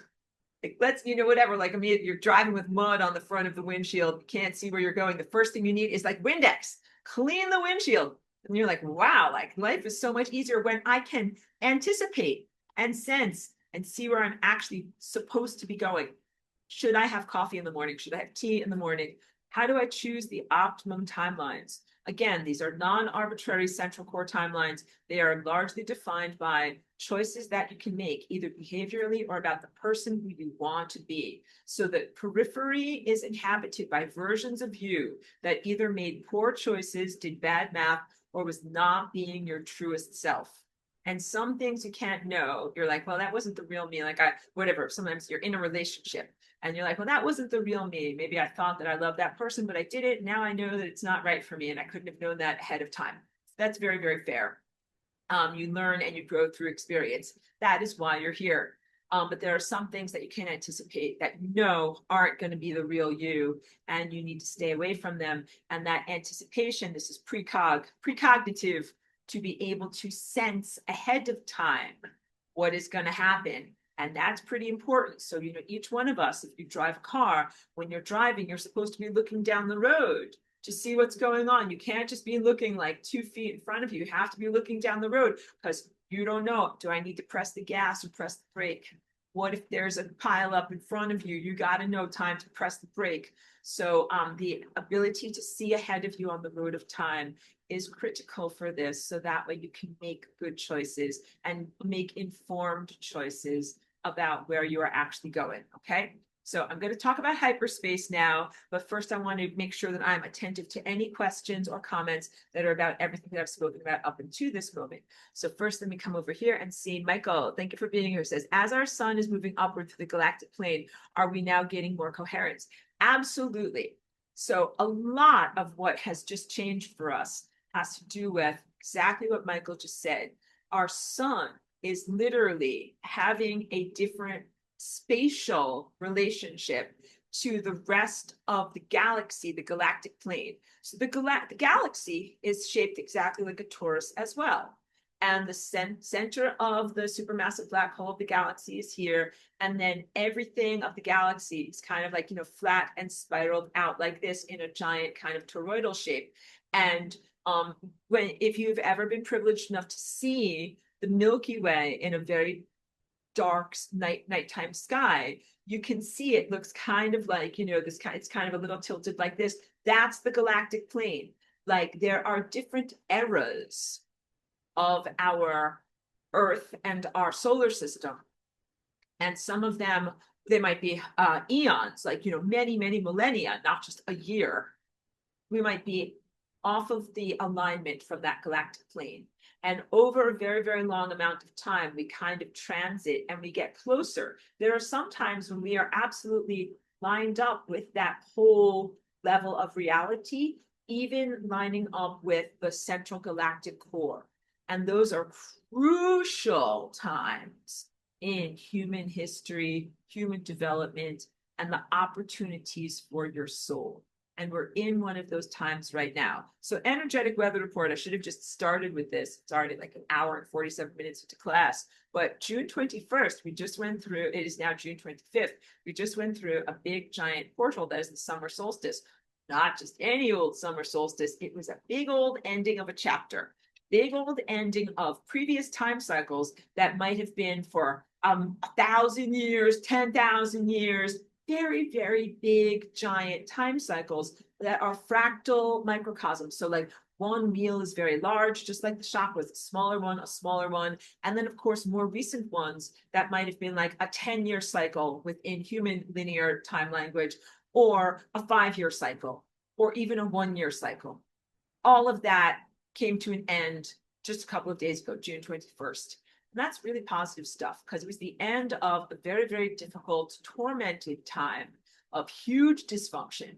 And now we're just starting to get a fresh sketchbook and a fresh opportunity to be able to initiate new time cycles. So the challenge is when we're in ascension, you really do get what you expect, or you really are emanating and manifesting from your imagination and your direct divine connection here. You need to know that you don't have to always manifest the same previous cycles. Because when you've been traumatized and have not healed that trauma, then you're like, oh, more of the same bad stuff. Shoulders go down. Like, no, put your shoulders back. You do not have to continually experience more of the same bad stuff. And it really helps you when you know, like, oh, that bad stuff happened because of this, this, and this, and this, and this just ended. And now you get to have a completely new redefined experience. So in many ways, our planetary experience over the past 5 years was ascension that was not, it had obstacles put in front of it. Like, you should have a beautiful, clear unfoldment for your ascension. And instead, there were all of these obstacles that were put in front of us. Some of those obstacles were about, occult societies, negative thought entities, and negative agendae that came from a long time ago that were coming to fruition in this moment. And some of those negative agendae have been evidenced through different technological and biological interferences in your own ability to develop as a soul and to be connected to the sun, the stars, and divine consciousness. But we have superseded all of those things. And I'm very, very pleased to say that I've played a large role in that, in protecting this planet so that way we didn't go kablooey, everybody did not die, and to maintain some purity of signal here by bringing in the groceries, by flying rainbow lasagnaing with the larger structure, even though this place was very destabilized and full of propaganda and full of false light, I kept staying truthful and bringing in truthful light, and also fighting to dismantle the false light infrastructures that were attempting to be implanted and expressed here. And I would say that there has been a turning point and some very, very profound victories in that, conflict. And there's still some mop up to do. I'm still mopping up around the edges, but you are going to have your planetary ascension. And it was very much in question 5 years ago with the events that happened in 2019, 2020. It was a real question, kind of like when a woman is giving birth. And I've never given physical birth. So much love and respect to beautiful women that have actually given physical birth. I have not done it, but I've read about it and talked with my friends. And there's this part that's in a transition, a certain moment biologically that the body is going through with hormones and with pain and with other things. Sometimes women reach a moment where they think like, that's it, like they can't go forward. Like they have to give birth to the baby, but they're in exhaustion and they're experiencing a lot of pain, and they just are like, they don't think they can go forward, but they must break through that and really reach in for supernatural resources inside of themselves to be able to give birth. And that's why it really is a miracle every time a woman is able to give birth and to move past that feeling of being blocked or impossible or just extreme pain or torment or whatever it is. Our planet was really going through that for the past 5 years. We have had to give birth to a new level of reality, a new social dynamic, a new way of doing resources, even a new definition of what it is to be biologically alive as a human. But this is not the transhumanist singularity. That's the obstacle that they threw in our way. Trying to say like, oh, sure, like you'll get some kind of like this fake eternal life uploaded to some kind of San Junipero and connected to the Borg hive mind. And yeah, that's ascension. You're in the 5D bucket. And I'm like, no, we don't want any of that. No, we don't want any of that. and we want the real ascension. And it's been a very, very long, drawn out, very, very fraught birth process. But please know that that has all just ended on June 21st.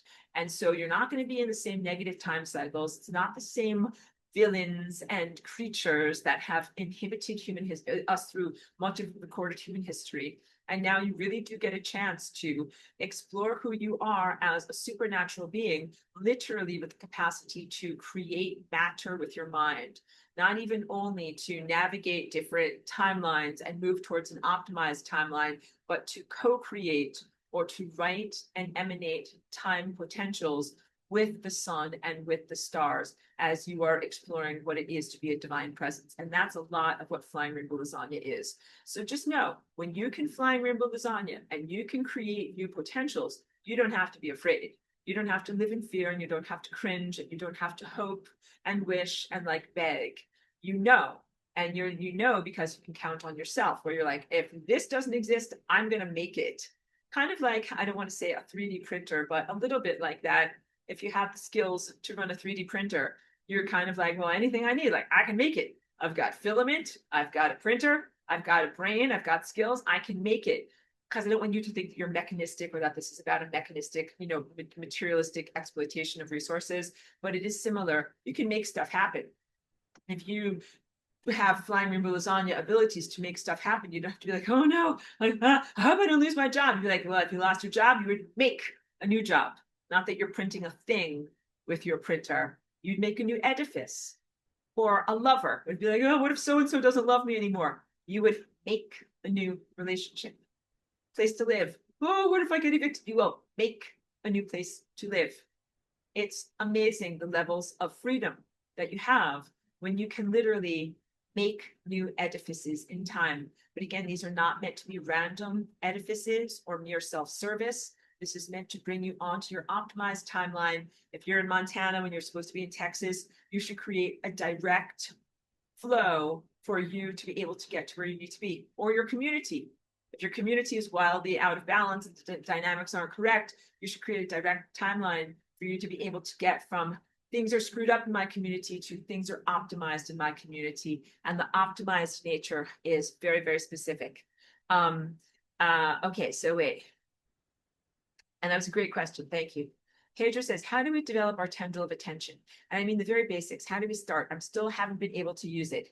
I have exercises. Get ready, okay? So your tendril of attention, you need to work on things that have to do with maintaining coherence of your mind. And you can do many different things. These are just a few practical tips. One is to do memory exercises. So I've talked about this a little bit, like if something comes up with two-factor authentication and a little serial number is sent to you, six digits or something like that, like input this to access your bank account. Most people just do copy and paste. Don't be brain lazy, all right? Actually say the numbers to yourself and hold them in your mind, and then go to the keyboard and type them in. And you have to work on that. It's a muscle. And you should work on other memory exercises too that have to do with like memorizing a person's phone number. I am as lazy as anyone. So this is not, I'm not a perfect person. Just please note, these are optimum exercises. But because I don't have anybody's phone number memorized at this point. But what we all should do, because we're very reliant upon the phones, is say, oh yeah, I call this person all the time. I'm going to memorize their number and then actually call them in the old-fashioned way, put in the numbers. So, working with remembering strings of digits. What I am not lazy with and what I work on a lot in order to grow my memory muscles is my music.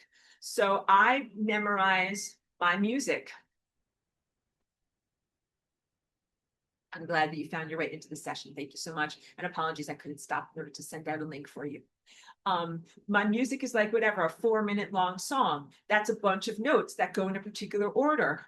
And what I do to work my memory muscles is remember how those notes go in order.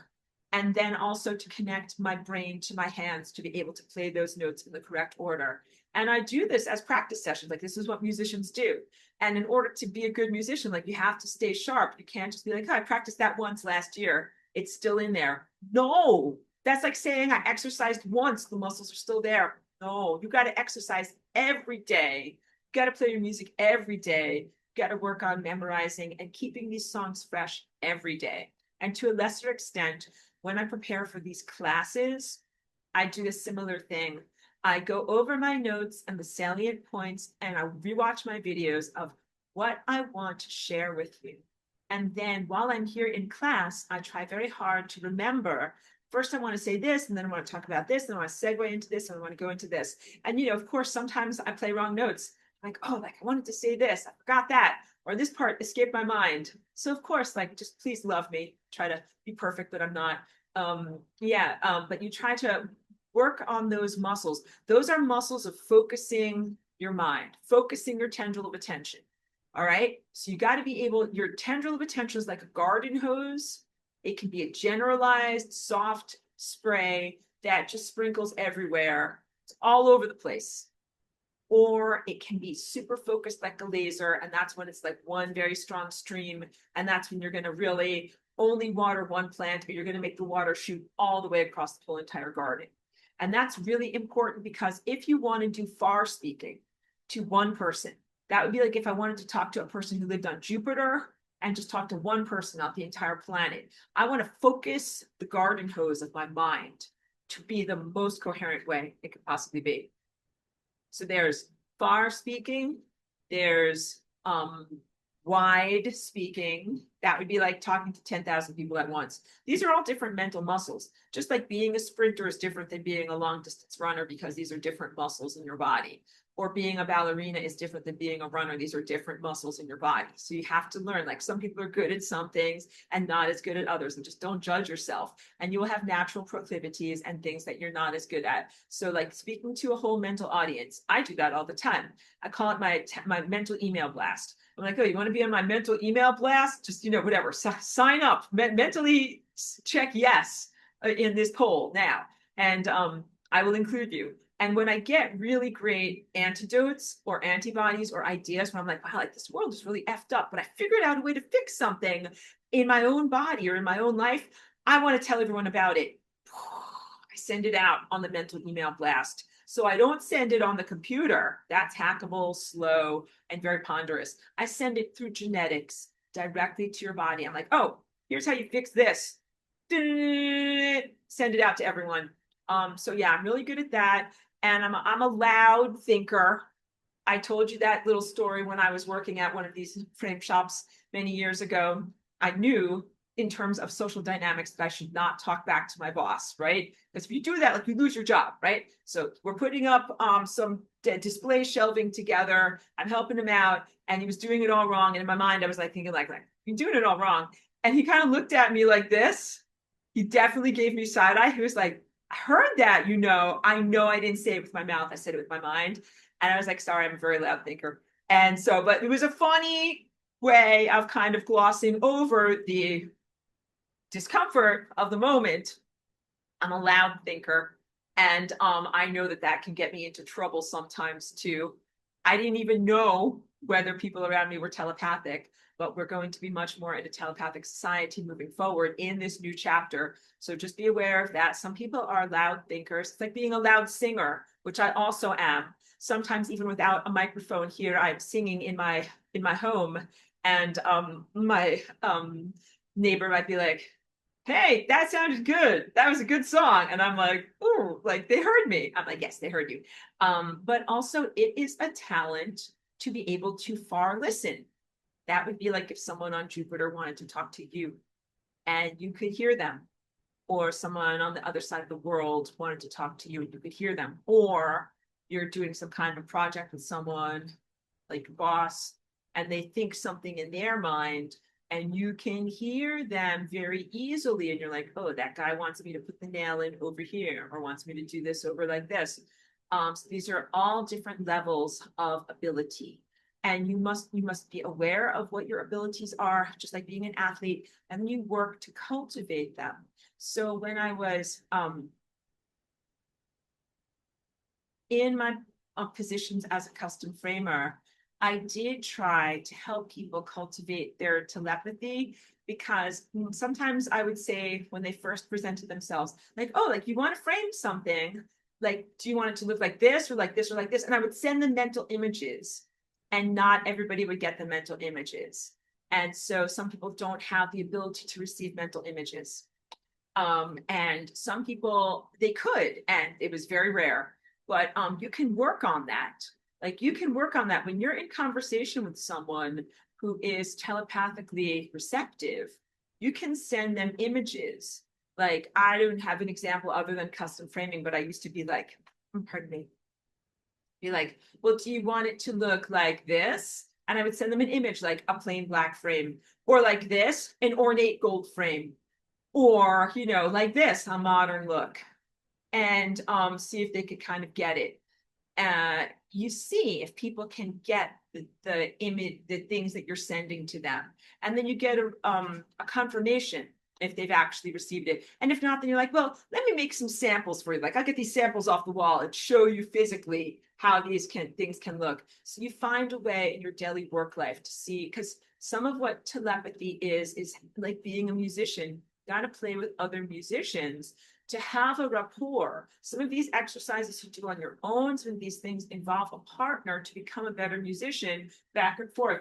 Cheeky just showed up. You can be telepathic with animals. And this is an excellent thing that you can do as an exercise for cultivating your telepathy. Learn to talk to your animals, cats, dogs, horses, and definitely houseplants. Houseplants will talk to you, and they will tell you when they're thirsty. You must listen. They will tell you when they're thirsty, and you can't be like, yeah, yeah, I'll give you some water in a couple of hours or tomorrow. You'll have to do it now. And also, you can't be like, if you see them frying in the sun, like the houseplants are getting brown, crisped up, or whatever, you can't be like, yeah, yeah, that house is getting that plant's getting fried. I'll move it next week. You have to do it when they ask. All right. So, like, you can develop telepathy with your dogs, cats, and you work on it. You know, their ways of communicating are different. Their imagery and sensorium is different because they might be more centered around sense, is what I was trying to say. They might be more oriented around their nose and not that much around their eyes. But you find ways to communicate with them. They also are very oriented around body language. So like if animals like you, they will come close to you and touch you. If they don't like you, they will turn away from you and cringe away from you. Like you have to learn how to calibrate, because you have to know, like, did they get the message? Did they not get the message? Cats are totally telepathic. Just, I want you to know this. All cats are telepathic. And they look at most humans as if you are like developmentally disabled. They're like, oh, like those poor humans. Like they are not very smart and they can't hear us and they don't know what's going on. And I'm telepathic. And many times I would go over to my friend's house where she would have many cats and I would be telepathing over to them. And they would look at me and they'd be like, did she just say something? I'd be like, I just said something to you. And then like, you did, yeah, and I can hear you. And then they just kind of creep closer to me and be like, no one ever talked to us and blah, blah, blah, blah. And we have to tell you everything. And I'm like, I understand completely. So you'll be surprised. So also this is very big. So you will grow into your abilities. Each one of us has these abilities to be telepathic with other humans, with plants, with animals, with nature. But people develop them at different rates. So just like when you were a tiny human child, some of you learned to walk at an earlier age. Some of you learned how to read at an earlier age. Some of you might not have learned to read until age 6 or 7, but all of you eventually learned how to read. In terms of being telepathic with nature and with animals, some of you have that as an innate gift, and you might learn that early in your self-cultivation of your mind state. But some of you, it might not come that easily, and it might come in many years. Please don't judge yourself, because some of you might start off with seeing these types of images inside and learning these types of architectures. And there's an innate wisdom to your own curriculum being fine-tuned and presented to you based upon your personality structure. And you have to be open to receive. So you can't be like, well, I really, really want to be an animal communicator. Like, how come that guy over there can do it and I can't do it? It just doesn't matter. You have a different gift that is what you start off with in your curriculum, and then you move into being an animal communicator. So please know there's all of these different ways in which the light body awakens, and your senses of the light body are not 100% analogous to your physical presence, but you do have things that come as inner visions, things that come as auditory sensations, things that come as sentiences or just knowingness and awareness. Some things come as a tactile sense that you might feel things in your body, hot, cold, pressure, pain, whatever. Sometimes even burps. Sometimes when I'm working with people in a session and I have to burp, I'm like, oh, I know what that meant. It wasn't from my body, it was from their body. And then you have to learn how to calibrate yourself according to that. There's so many other abilities. Yes, you can have clair olfactory, where you smell things in advance. And I do have a funny anecdote of someone that I know, and she had clair smellability. I don't know what it would be, but she worked in a restaurant, and she kept on saying in the kitchen, like, something is rotten here. And they were all like, you're crazy. She was the server. She would come into the kitchen, like, what stinks in here? Something is rotten. They'd be like, no, clean the whole place. No, it's not. No. And she kept on insisting. And then finally, it was 3 days later, they found a thing that had turned rotten. And she was like, I was smelling that 3 days in the future. And she was precognitively anticipating and smelling something that would be rotten many days in the future, which is a very unique gift. Who knew? Who knew that could be a gift? But that was somehow important to her in her light body and in her navigation of reality. Okay. Another big way in terms of navigating and cultivating your tendril of attention is through dreaming. Now, I am not that effective as a dreamer because I suffered with epilepsy for many years, and I had nocturnal seizures and sleep disturbances for a long time. And it used to be very, very difficult for me even to go to sleep. Even like that process of falling asleep from waking to sleeping, I had a ton of disruption in the middle of that. So for me, it's a success. Like if I can just like go to sleep for 8 hours, then wake up, that is successful to me.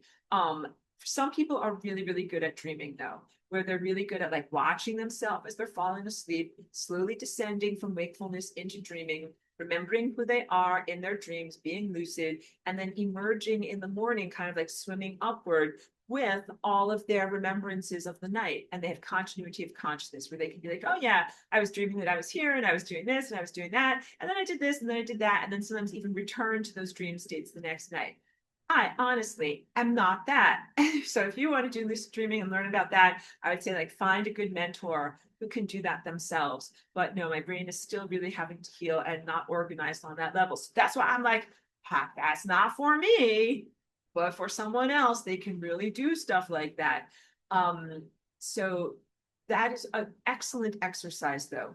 If you can maintain continuity of consciousness from your daily waking mind through the processes of falling asleep, be aware in your dreams, and then wake up again without getting your stuff confiscated at the border, with your souvenirs, and remember everything, then that's a muscle, its own muscle power to be able to learn how to build and how to do that. So you do these different exercises. You can also do other memorization exercises, like some people do memorizing the order of cards, like 52 cards in a deck, and you go through them and you try to remember how many cards you can memorize in a random sequence. Or some people like to try to memorize the digits of the number known as pi, like 3.14159, blah, blah, blah, blah, blah, blah. Or the Fibonacci sequence, 1, 1, 2, 3, 5, 8, 13, something, something, something, something, something, like how many, because if you're numerical, then you can remember things like that easily. Some people are good with memorizing poems and poetry. Not me, definitely. Because verbal stuff, like language center stuff is not that easy for me. But some people like to memorize stuff like that. I have one friend, and he would not even like self-identify as a psychic, but he does have a lot of psychic powers. And for him, it is not an effort. He literally remembers every conversation that he's ever had. Because sometimes he will say to me, well, do you remember in 2003, we're sitting on an overturned log in blah, blah, blah state park. And you said to me, blah, and I said to you, blah, blah, blah. And I was like, no, like the truth is, I really do not remember that at all. But tell me what is this about? He remembers everything. He remembers every conversation and every social interaction. He's also a very extroverted social person, and his tendril of attention and psychic gifts tend towards the humanistic, the anthropomorphic, the verbal, the poetic, and he memorizes poems and things like that. So just know that you have to fine tune your curriculum according to what are your proclivities, what you are good at, and what is relevant in your life. But then you do these exercises and you work those muscles and you get stronger and you remember them. Trying to think if there's any other things that are like holding inner silence is a foundational thing. That's like being able to do a push-up or something like that in gymnastics. Like you need to do this exercise in order to be able to do everything. Holding inner silence. And that means just turning off the verbalized mind, whatever you need to do to go into a non-verbal inner state. And these are acts of intangible willpower. So you also need to be able to explore aspects of your willpower and willing things. And that is a non-verbal motivational assertion. And there are so many other things, so many other exercises to do. But those are some good ones to start you off with. Okay, Kim Rose is here and says, can you address the concept of black goo? I was talking with a friend about it and they said, I sound crazy. What is a better term? You are not only not crazy, this is something that is so incendiary that is why I hold up picture pages, because there are a lot of things that the control system doesn't like it when we talk about it, because it brings you towards greater levels of inner freedom. But let's say that there are magical sprinkles that sometimes get sprayed in the sky. Magical sprinkles were made by DARPA. And the magical sprinkles sometimes go inside of people, and the magical sprinkles are something that is a type of technology that and a type of matter that would never exist naturally, and they can be imbued with intention and even like software programs for them to behave in a certain way, and that the magical sprinkles assemble in the presence of. And when that happens, it creates an artificial fascia, artificial neurology, artificial connections that go through the physical body. And that there's been a whole ongoing agenda since at least like 2009 or so with the elites of this world. And elites are in air quotes because, you know, they're the lame ass losers. But the lame ass losers of our world who had a lot of money and power being offered the option to be early adopters of this stuff pretty early on. And that if they allowed that stuff to biologically come into their body, if they ingested it, that it would make them into somehow be augmented in some way that would make them like the Bionic Man, smarter, faster, better, and then sing the Bionic Man song. But it does not make you die Ubermensch, but that is their mania, that they think that some form of technological implantation would make them somehow better than their biological self. I'm here to tell you that it is an albatross around your neck, or like trying to swim with a millstone around your neck, not something that is going to help you in any way to have greater levels of telepathy, ability, capability, movement through time, spiritual freedom. It does nothing. And it is also hugely corrosive to the body. It's not supportive of the cellular structure. It's not sustainable. The people who ingested it originally have wildly shortened lives. And then the other ploys that were foisted upon humanity for ways to non-consensually insert these magical sprinkles into different people's bodies and affect their lives and their anatomies various different ways have been 100% corrosive and 0% positive. The augmentations do not actually augment anything other than the capacity to be diseased and diminished in any way. In terms of sharing that information with other people in the world, everybody's been exposed to it at this point through air, water, food, and sometimes subcutaneously. Some people have it in their mind so much that they can't even think that they have it in their mind. And when you bring this information to them, they're going to be like, stop telling me this stuff, because this stuff is in their mind, telling them not to acknowledge the stuff. And a lot of the people that can't acknowledge the stuff are also in the medical field. Like if you have stuff inside of you, you go to the doctor and you're like, doctor, I have stuff inside of me. The doctor has stuff inside of him. It's in his eyes. And he looks at you through the stuff and he's like, there's no stuff. I think you're crazy. Have a pill. And then you will go home with your anti-crazy pill and you will still have stuff inside of you. And it does not help in any way. So please know that the medical profession does not formally recognize stuff and often thinks that your recognition of stuff is the result of some form of emotional imbalance, intellectual deficit, or psychosis. And it is none of those things. So when you try to talk about stuff with other people, they might be like, I don't believe in that stuff, and that stuff's not inside of me, and I don't see that stuff because they have that stuff inside of them. Everybody has that stuff inside of them, including the control structures, controllers of this world, former elite and dark magicians who created the system and are in many ways imprisoned by their own system.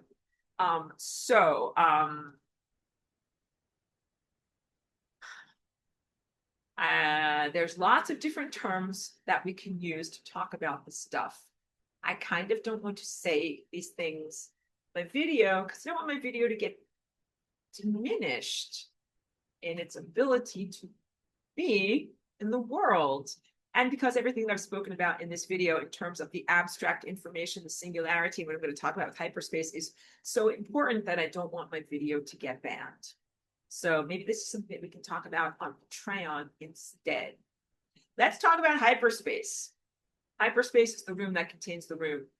What do I mean by that? Last week, I walked you through building the dimensions from the 0th dimension all the way up to the 11th, 12th infinity dimension. The miraculous leap that happens when the super condensed form of consciousness that is the 0th dimension where everything is happening and there's nothing around it suddenly has the concept of what if there's a piece of me that is not with me but is somehow somewhere else, and the beginning of the 1st dimension, the 2nd dimension, the 3rd dimension, and then the profusion of all of the different time dimensions. When you have the 3rd dimension, and we'll draw it as a little box with you, getting that whiteboard going here.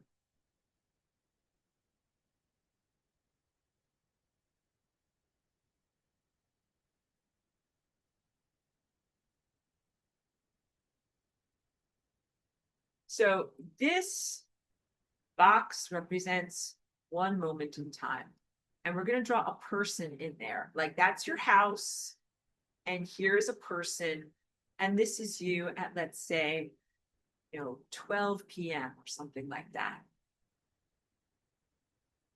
And then let's draw another moment. And this is you. And this is you. Could be at 12:59 or the next day, whatever. But it's another version of you.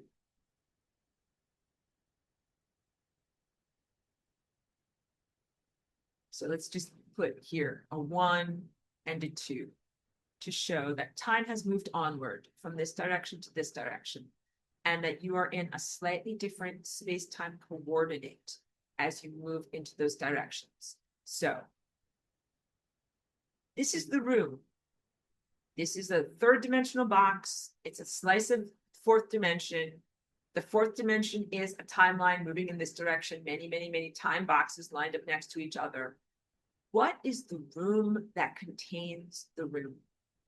I am now drawing a big, giant box around this, and that is called hyperspace. Hyperspace is the room that contains the room. This is space. This is time, and hyperspace is the room that contains space-time. It is the contextual relevance within which you move when you are moving from 1 to 2. In order to go from Taurus to flying rainbow lasagna, what you must do is master the leap of the central convergence point that is the purple dot. Make a giant purple dot here. No, big dot.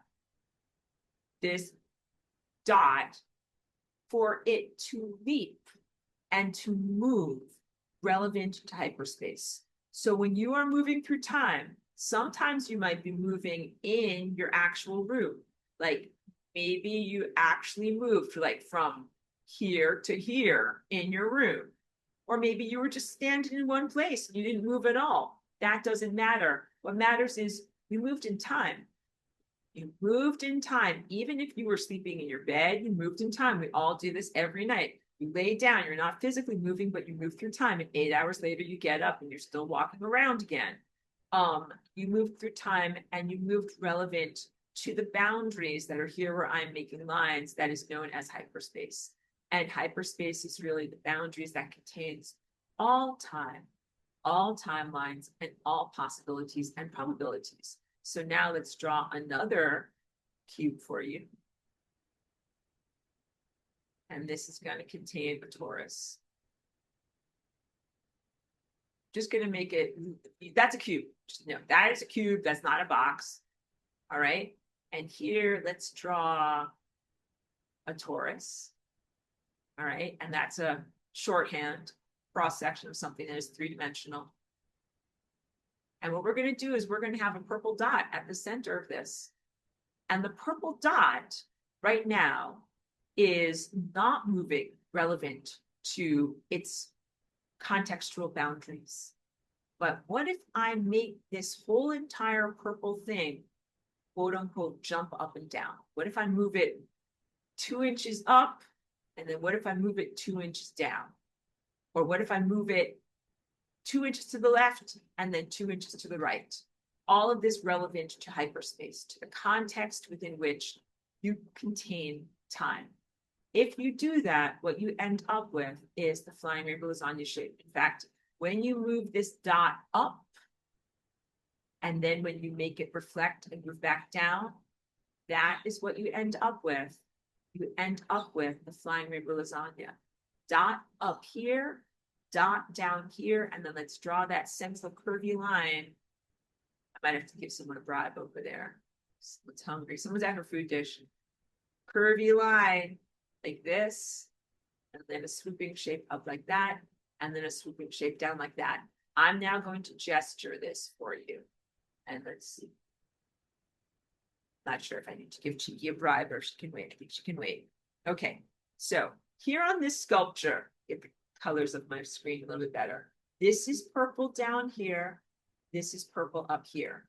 These are actually both the same place, but they are moving. So this is the end result of something that's jumping up and down. See this static object, but you have to imagine that is the end result of something jumping up and down. The thing that is jumping up and down is this central convergence point here. This is the purple dot. And what you have to imagine, really hold it like this, that you've got the purple dot jumping up and then jumping down relative to the room that contains the room, which is hyperspace. So my apartment is hyperspace, and this thing is jumping up and down relevant to hyperspace. And as it jumps up and down, it creates the flying rainbow lasagna shape. Why does this matter? Because in this shape, there's a very clear distinction between inside and the outside. You really have a stretchy beach ball fabric, and then the infinite rolling ball of intelligence is moving inward and stretching these fabrics, stretch, stretch, stretch, but you still have a complete separation between the outside and the inside. The time bubble is the event horizon. It is the present moment now, everything at the interior being everything that's happened in the past, and then the potentials for the future being outside of the time bubble. And that these two things do not meet and interact. In linear time and in the scientific model, future does not even exist. There's nothing out here. It is just looked at as potentials and stuff that doesn't exist yet. But it does exist. And that's why the linear model is very flawed and difficult to work with. You have the past. You're like, well, the past is set in stone. That's all the stuff that's already happened. Like, here I am going into my past. Here I am, 10 years ago. But where is 10 years in the future? Science would be like, 10 years in the future doesn't exist. We can't see it. It's not there. But it is there. And the way that you access 10 years in the future is through flying rainbow lasagna. Because when you are able to make that shape jump up and down in hyperspace, outside becomes the inside, inside becomes the outside. The time bubble becomes communicative with the inner surface of the past and the outer surface of the potentials of the future joining together into one coherent whole. You live as flying rainbow lasagna, you become your multidimensional self. That is different than being your linear self. So that means that causality structures and the cascade of if this, then this, and events, changes and actually becomes much more rich and varied than it is in the linear time model. So this is similar to the sense that when you reach singularity, all of the laws of physics break down. And there's not a way for you to be able to say what is happening in the linear model of make batter, put it in the oven, and then out comes a cake. That is one of the ways in which the fabric of space-time no longer has relevance. In the mathematical sense, many of the equations that scientists use to measure reality, when you get to singularity, the end result equals infinity. And in some ways, that is considered not an acceptable answer. Like the answer is infinity, and because it's just beyond what your human mind can think of. So this is why math is a type of extrasensory perception.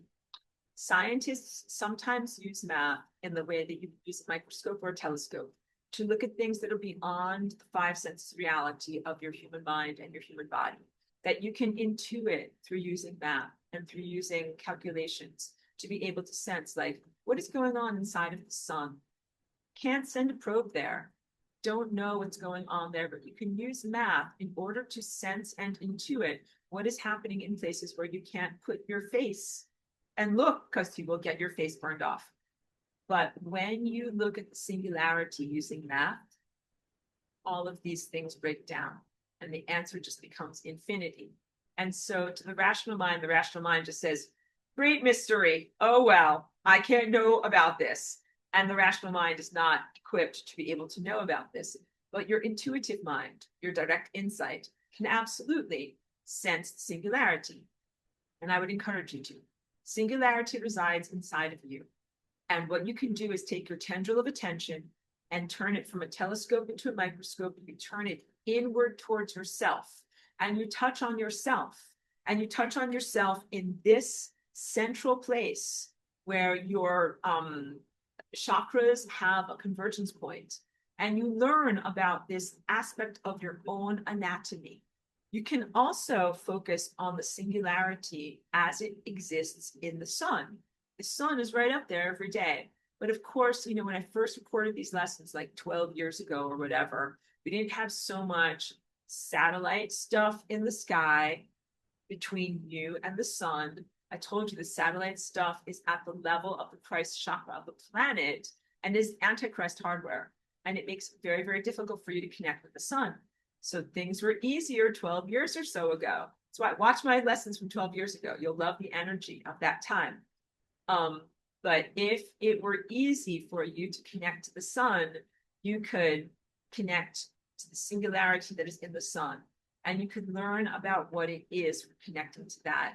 And you could also really feel what it is, the truth of that there is no space between the singularity that resides within you and the singularity that resides within the sun, where the doorway here and the doorway there both open up into the same cosmic destination, which is singularity.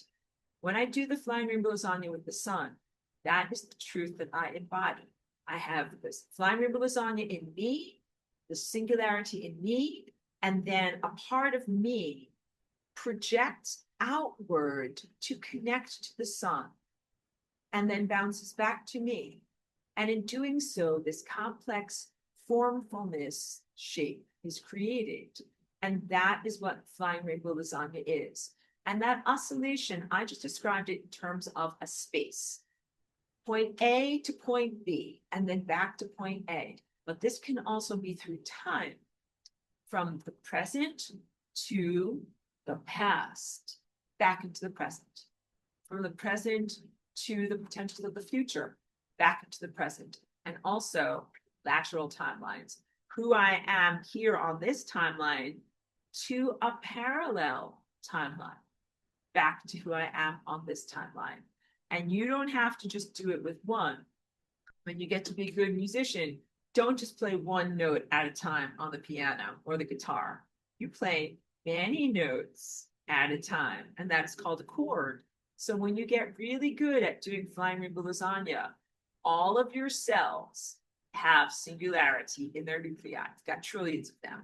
And you can jump all of them in various different expansive directions to parallel past and future timelines, and then all back into you. And then the next one, next series of chords into the next one, you begin to become a very, very complex genetic piano. And so mastering the concept of hyperspace is needed to be able to do that. In this class, I speak mostly to your intellect, because the intellect is a type of gatekeeper. This area right here, in order for information to come into you, it has to go past this gatekeeper. Who goes there? Energy coming from God comes through you, through your heart, and then gets to your mind. And sometimes your mind is like, what is this bull crap? Am I going to allow this to come into my feeling centers and feel stuff? And am I going to allow this to come all the way in and come into my physicality? Your mind becomes a blockade. And that is what sometimes people have belief system limits, where they're like, my mind is here and I'm not letting that thought come in. And similar to when your sensory experiences are going back to the sun and the stars, energy that is physical and emotional energy has to go through the mind. And sometimes your mind is like, I cannot think this thought. I cannot transmit this thought back to the higher dimensional consciousness. And that's a really, really important understanding. Like you're having self-censorship and editing or disallowance of certain information to come through you. And it's from ego presence, cultural projections, and lack of acceptance. And that's why the love tone is so important, because love is really acceptance of information, where you're like, oh, look at that information is coming to me and I'm going to allow it. And then information is moving through me back in the opposite direction and I'm going to allow it. When you don't allow, what you're really doing is closing your heart, and you're saying like, here's my heart as a nice clear conduit. If I don't like that information, I'm going to block half of it out. And only 1% of this information is going to get through. And all of this inconvenient, difficult, challenging stuff, we're just going to pretend it away. Yeah, it just doesn't exist. It's not going to go through. And this is also a lack of authenticity in being. And when you edit yourself in that way, the sun and the stars and the origins of consciousness do not get the full picture from you. And of course, cannot respond fully in the moment to what you're actually experiencing. So sometimes people close down their heart. They only give a percentage. Sometimes they close down their heart fully and they say nothing. I'm not saying anything about this because it is that bad. That is like total denial. Substances such as tobacco close down the heart and only allow a small percentage of information, that is emotional truth, to go on this two-way highway, both to and from the experiencer. People use tobacco as a coping mechanism. When things are too much for your feeling centers, they start to feel feelings like, I'm gonna have to smoke some tobacco so that I close my heart so that I don't feel all of these feelings, so that all of this energy doesn't get to my feeling centers over here. And also so that a lot of my food doesn't get digested too. Close down your feeling centers when you smoke tobacco. And when people quit tobacco, it's not just that you're dealing with addiction to a substance or something that has biochemical temptations or habits. It's difficult to quit because you start to feel all of your feelings that you have denied for a long amount of time. And maybe like when I first came here, I worked at those custom framing jobs, I smoked tobacco. So maybe you were like me. I did that because everyone around me did it. And I thought that's what you're supposed to do. And I learned like, oh yeah, like when you're not feeling good, you smoke tobacco. And then you don't feel those feelings. And then when you stop smoking tobacco, you're like, why do I feel so bad? Because you have a lot of bad feelings that you didn't feel that now you are feeling. And this also is truthful of many other substances that often are prescribed by doctors. Some of the psychiatric meds, I want to say Klonopin, like some of these, they can be drugs of abuse, but they are prescribed psychiatrically. They are used as mood stabilizers, tranquilizers, and other things that help people to cope in their lives. when their lives are not okay. And then when people stop taking those substances, it's not just that you're biochemically addicted, it's also that you start to feel all of the ways in which your life is not okay. And then those people run for the refills of the prescription. They're like, I don't like these feelings. Give me a refill, doc. And that's true of so many different things. It is true of like the Klonopin, the azepams, like, you know, all the things that end in azepam, tranquilizers, and also a lot of the Prozac, SSRIs, and stuff that has fluoride in it. Some of those things close down the heart, close down the feeling centers, close down the bidirectional signals that are supposed to go through the body. So that way you can actually have a real tactile sense of what's going on in your life. And then you just become benumbed and you can get through your life, but not feel it. And then if you stop taking the numbing substances, then you start to feel those feelings and you make this face where you're like, I do not feel okay. And then here's the thing, like you're supposed to change your life, supposed to change your life, because all of those feelings are like the proximity sensor telling you like, you are approaching the membrane of death. Do not ignore these signals. Have you ever driven a car where it had a jiggly wire that was like check engine light was always on? I have had a lot of friends and a lot of cars like this. One friend at the check engine light, it was erroneous. The engine was fine, but the check engine light was always on. So she just put like a sticker over her dashboard so that she wouldn't always be looking at that light that says check engine light.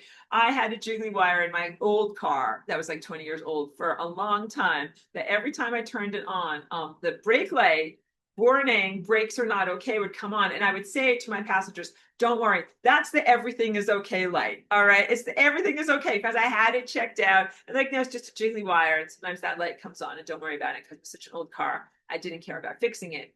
So these erroneous dashboard lights that we are constantly ignoring, it's just like motoring through physical things that tell an endurance athlete, like, you're tired, slow down or stop. And you're like, nope, not going to listen. And also, none of these lights on the dashboard mean anything. Check engine, change oil, you're in profound danger. We're not listening to any of this. Just keep driving.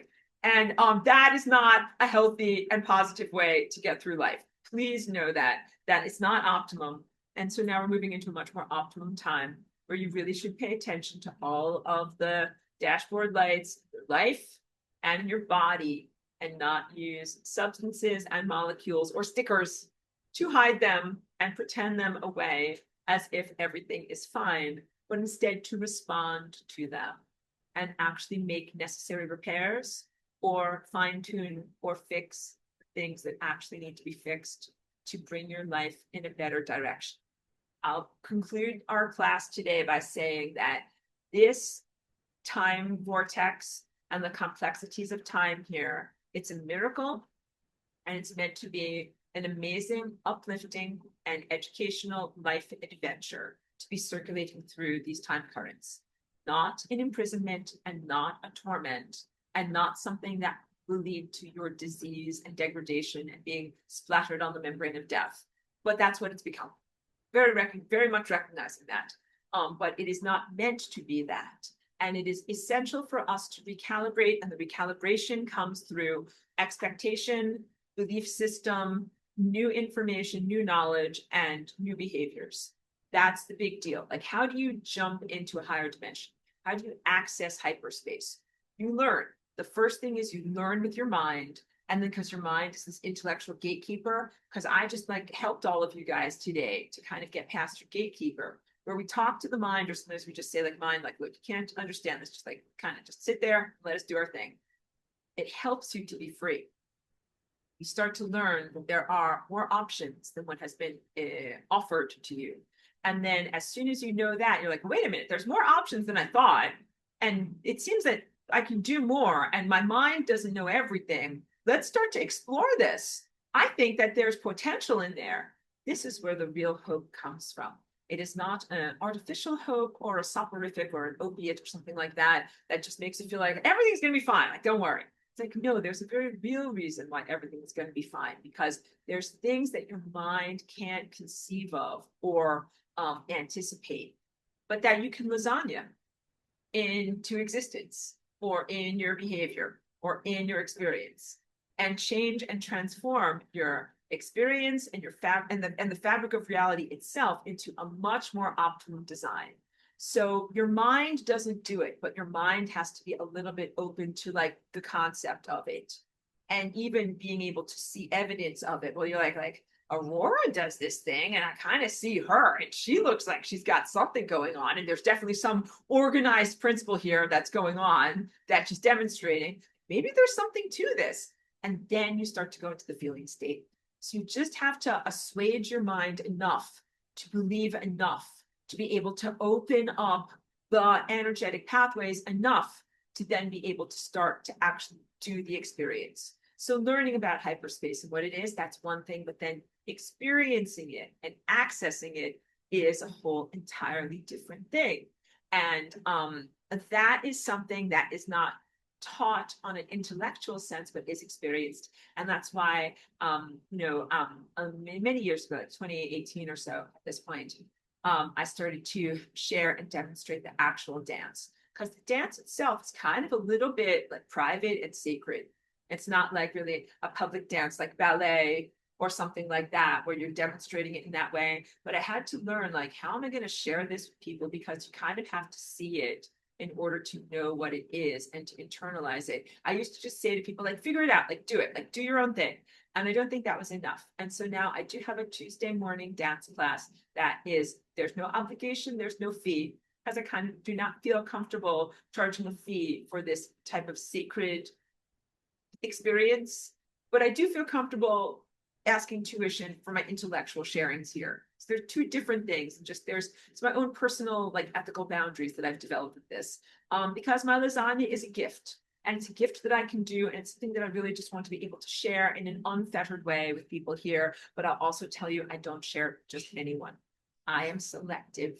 So the group is by invitation only. So if you are interested in learning how to do the Flying Rainbow Lasagna and you're not already on my list, you can simply contact me via email and say, I'd like to be part of your Tuesday morning dance group.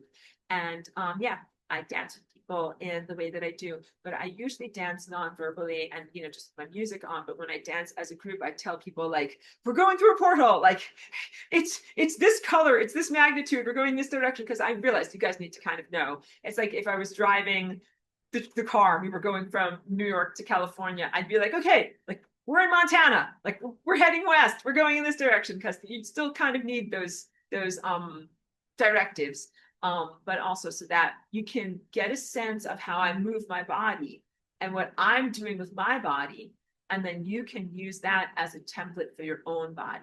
So I've learned that also, that just like a ballet teacher, what is special about ballet teachers is that they might have practiced something from the time they were 3 years old, like how to hold their arm. And then when they are, whatever, 30, 40, 50 years old, they can show you, and you're new. And they're like, well, I've been moving my arm like that for decades. And you learn that's how you move your arm. I've been doing this for a long time. I have been lasagna-ing for a long time, since I came here in 2001. This is like 24 years of lasagna-ing already. So if you're new, I'm very happy to show you with my body what lasagna is like.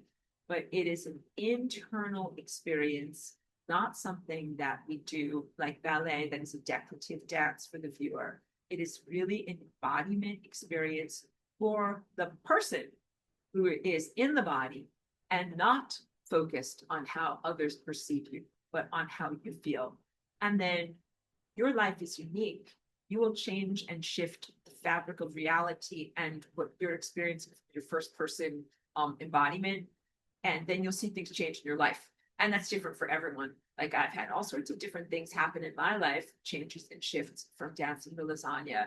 And then as people have started to dance with me more formally, and sometimes they share their experiences, like sometimes people have moved where they physically live, and sometimes people have gotten pregnant and had babies, or changed what they do as their job. Like, people change and grow, but people change and grow in their own unique pattern, depending upon what they need as a soul or as an individual unique consciousness. So let me see if there's any more questions. This is a good question. Elmer, thank you for being here. Says, can you jump to timelines where you learn fully flying rainbow lasagna? Sounds like there's an irony. So you'd be like, I want a shortcut. Show me the cheat code. Okay, if I'm on this timeline over here where I don't know lasagna, can I just immediately jump to this timeline over here where I'm a lasagna expert? And I would say, yeah. I like how you're thinking, Elmer. All right, all right. But also, that's like saying, I want to jump from a timeline over here where I can lift 5 pounds to a timeline over here where I can lift 500 pounds that fast. And it'd be like, well, I don't know if that's possible, and I don't know if your body would enjoy that. So I teach everyone that this is an inner evolution. And just like being an artist, like you have to start with smaller projects and grow and then evolve and then get more and more and more finely calibrated. And that's what I've done in my own art career, starting with smaller pieces and less complexity, and then moving into larger pieces and greater levels of complexity. Lasagna is a huge responsibility. And because you're really working with not just your own body, but how you integrate with time. And so you have to learn the basics and not try to cut corners and cheat code and go directly to playing a symphony. So I would say instead of that, enjoy the journey. Like if you're going to be a musician and you're like, I want to play Jimi Hendrix, right? Like I want to shred the guitar. I want you to shred the guitar. But in order to do that, first you will have to practice Mary Had a Little Lamb. And you're like, oh, like this is so boring. I'm like, go do it. Practice. How do you get to Carnegie Hall, kid? Practice. And also, it's not something that is forced in your life. It's kind of like falling in love. Like you can't be like, make someone like love me. You better love me harder. Even though some people try to do that. But no, love unfolds. It happens very naturally.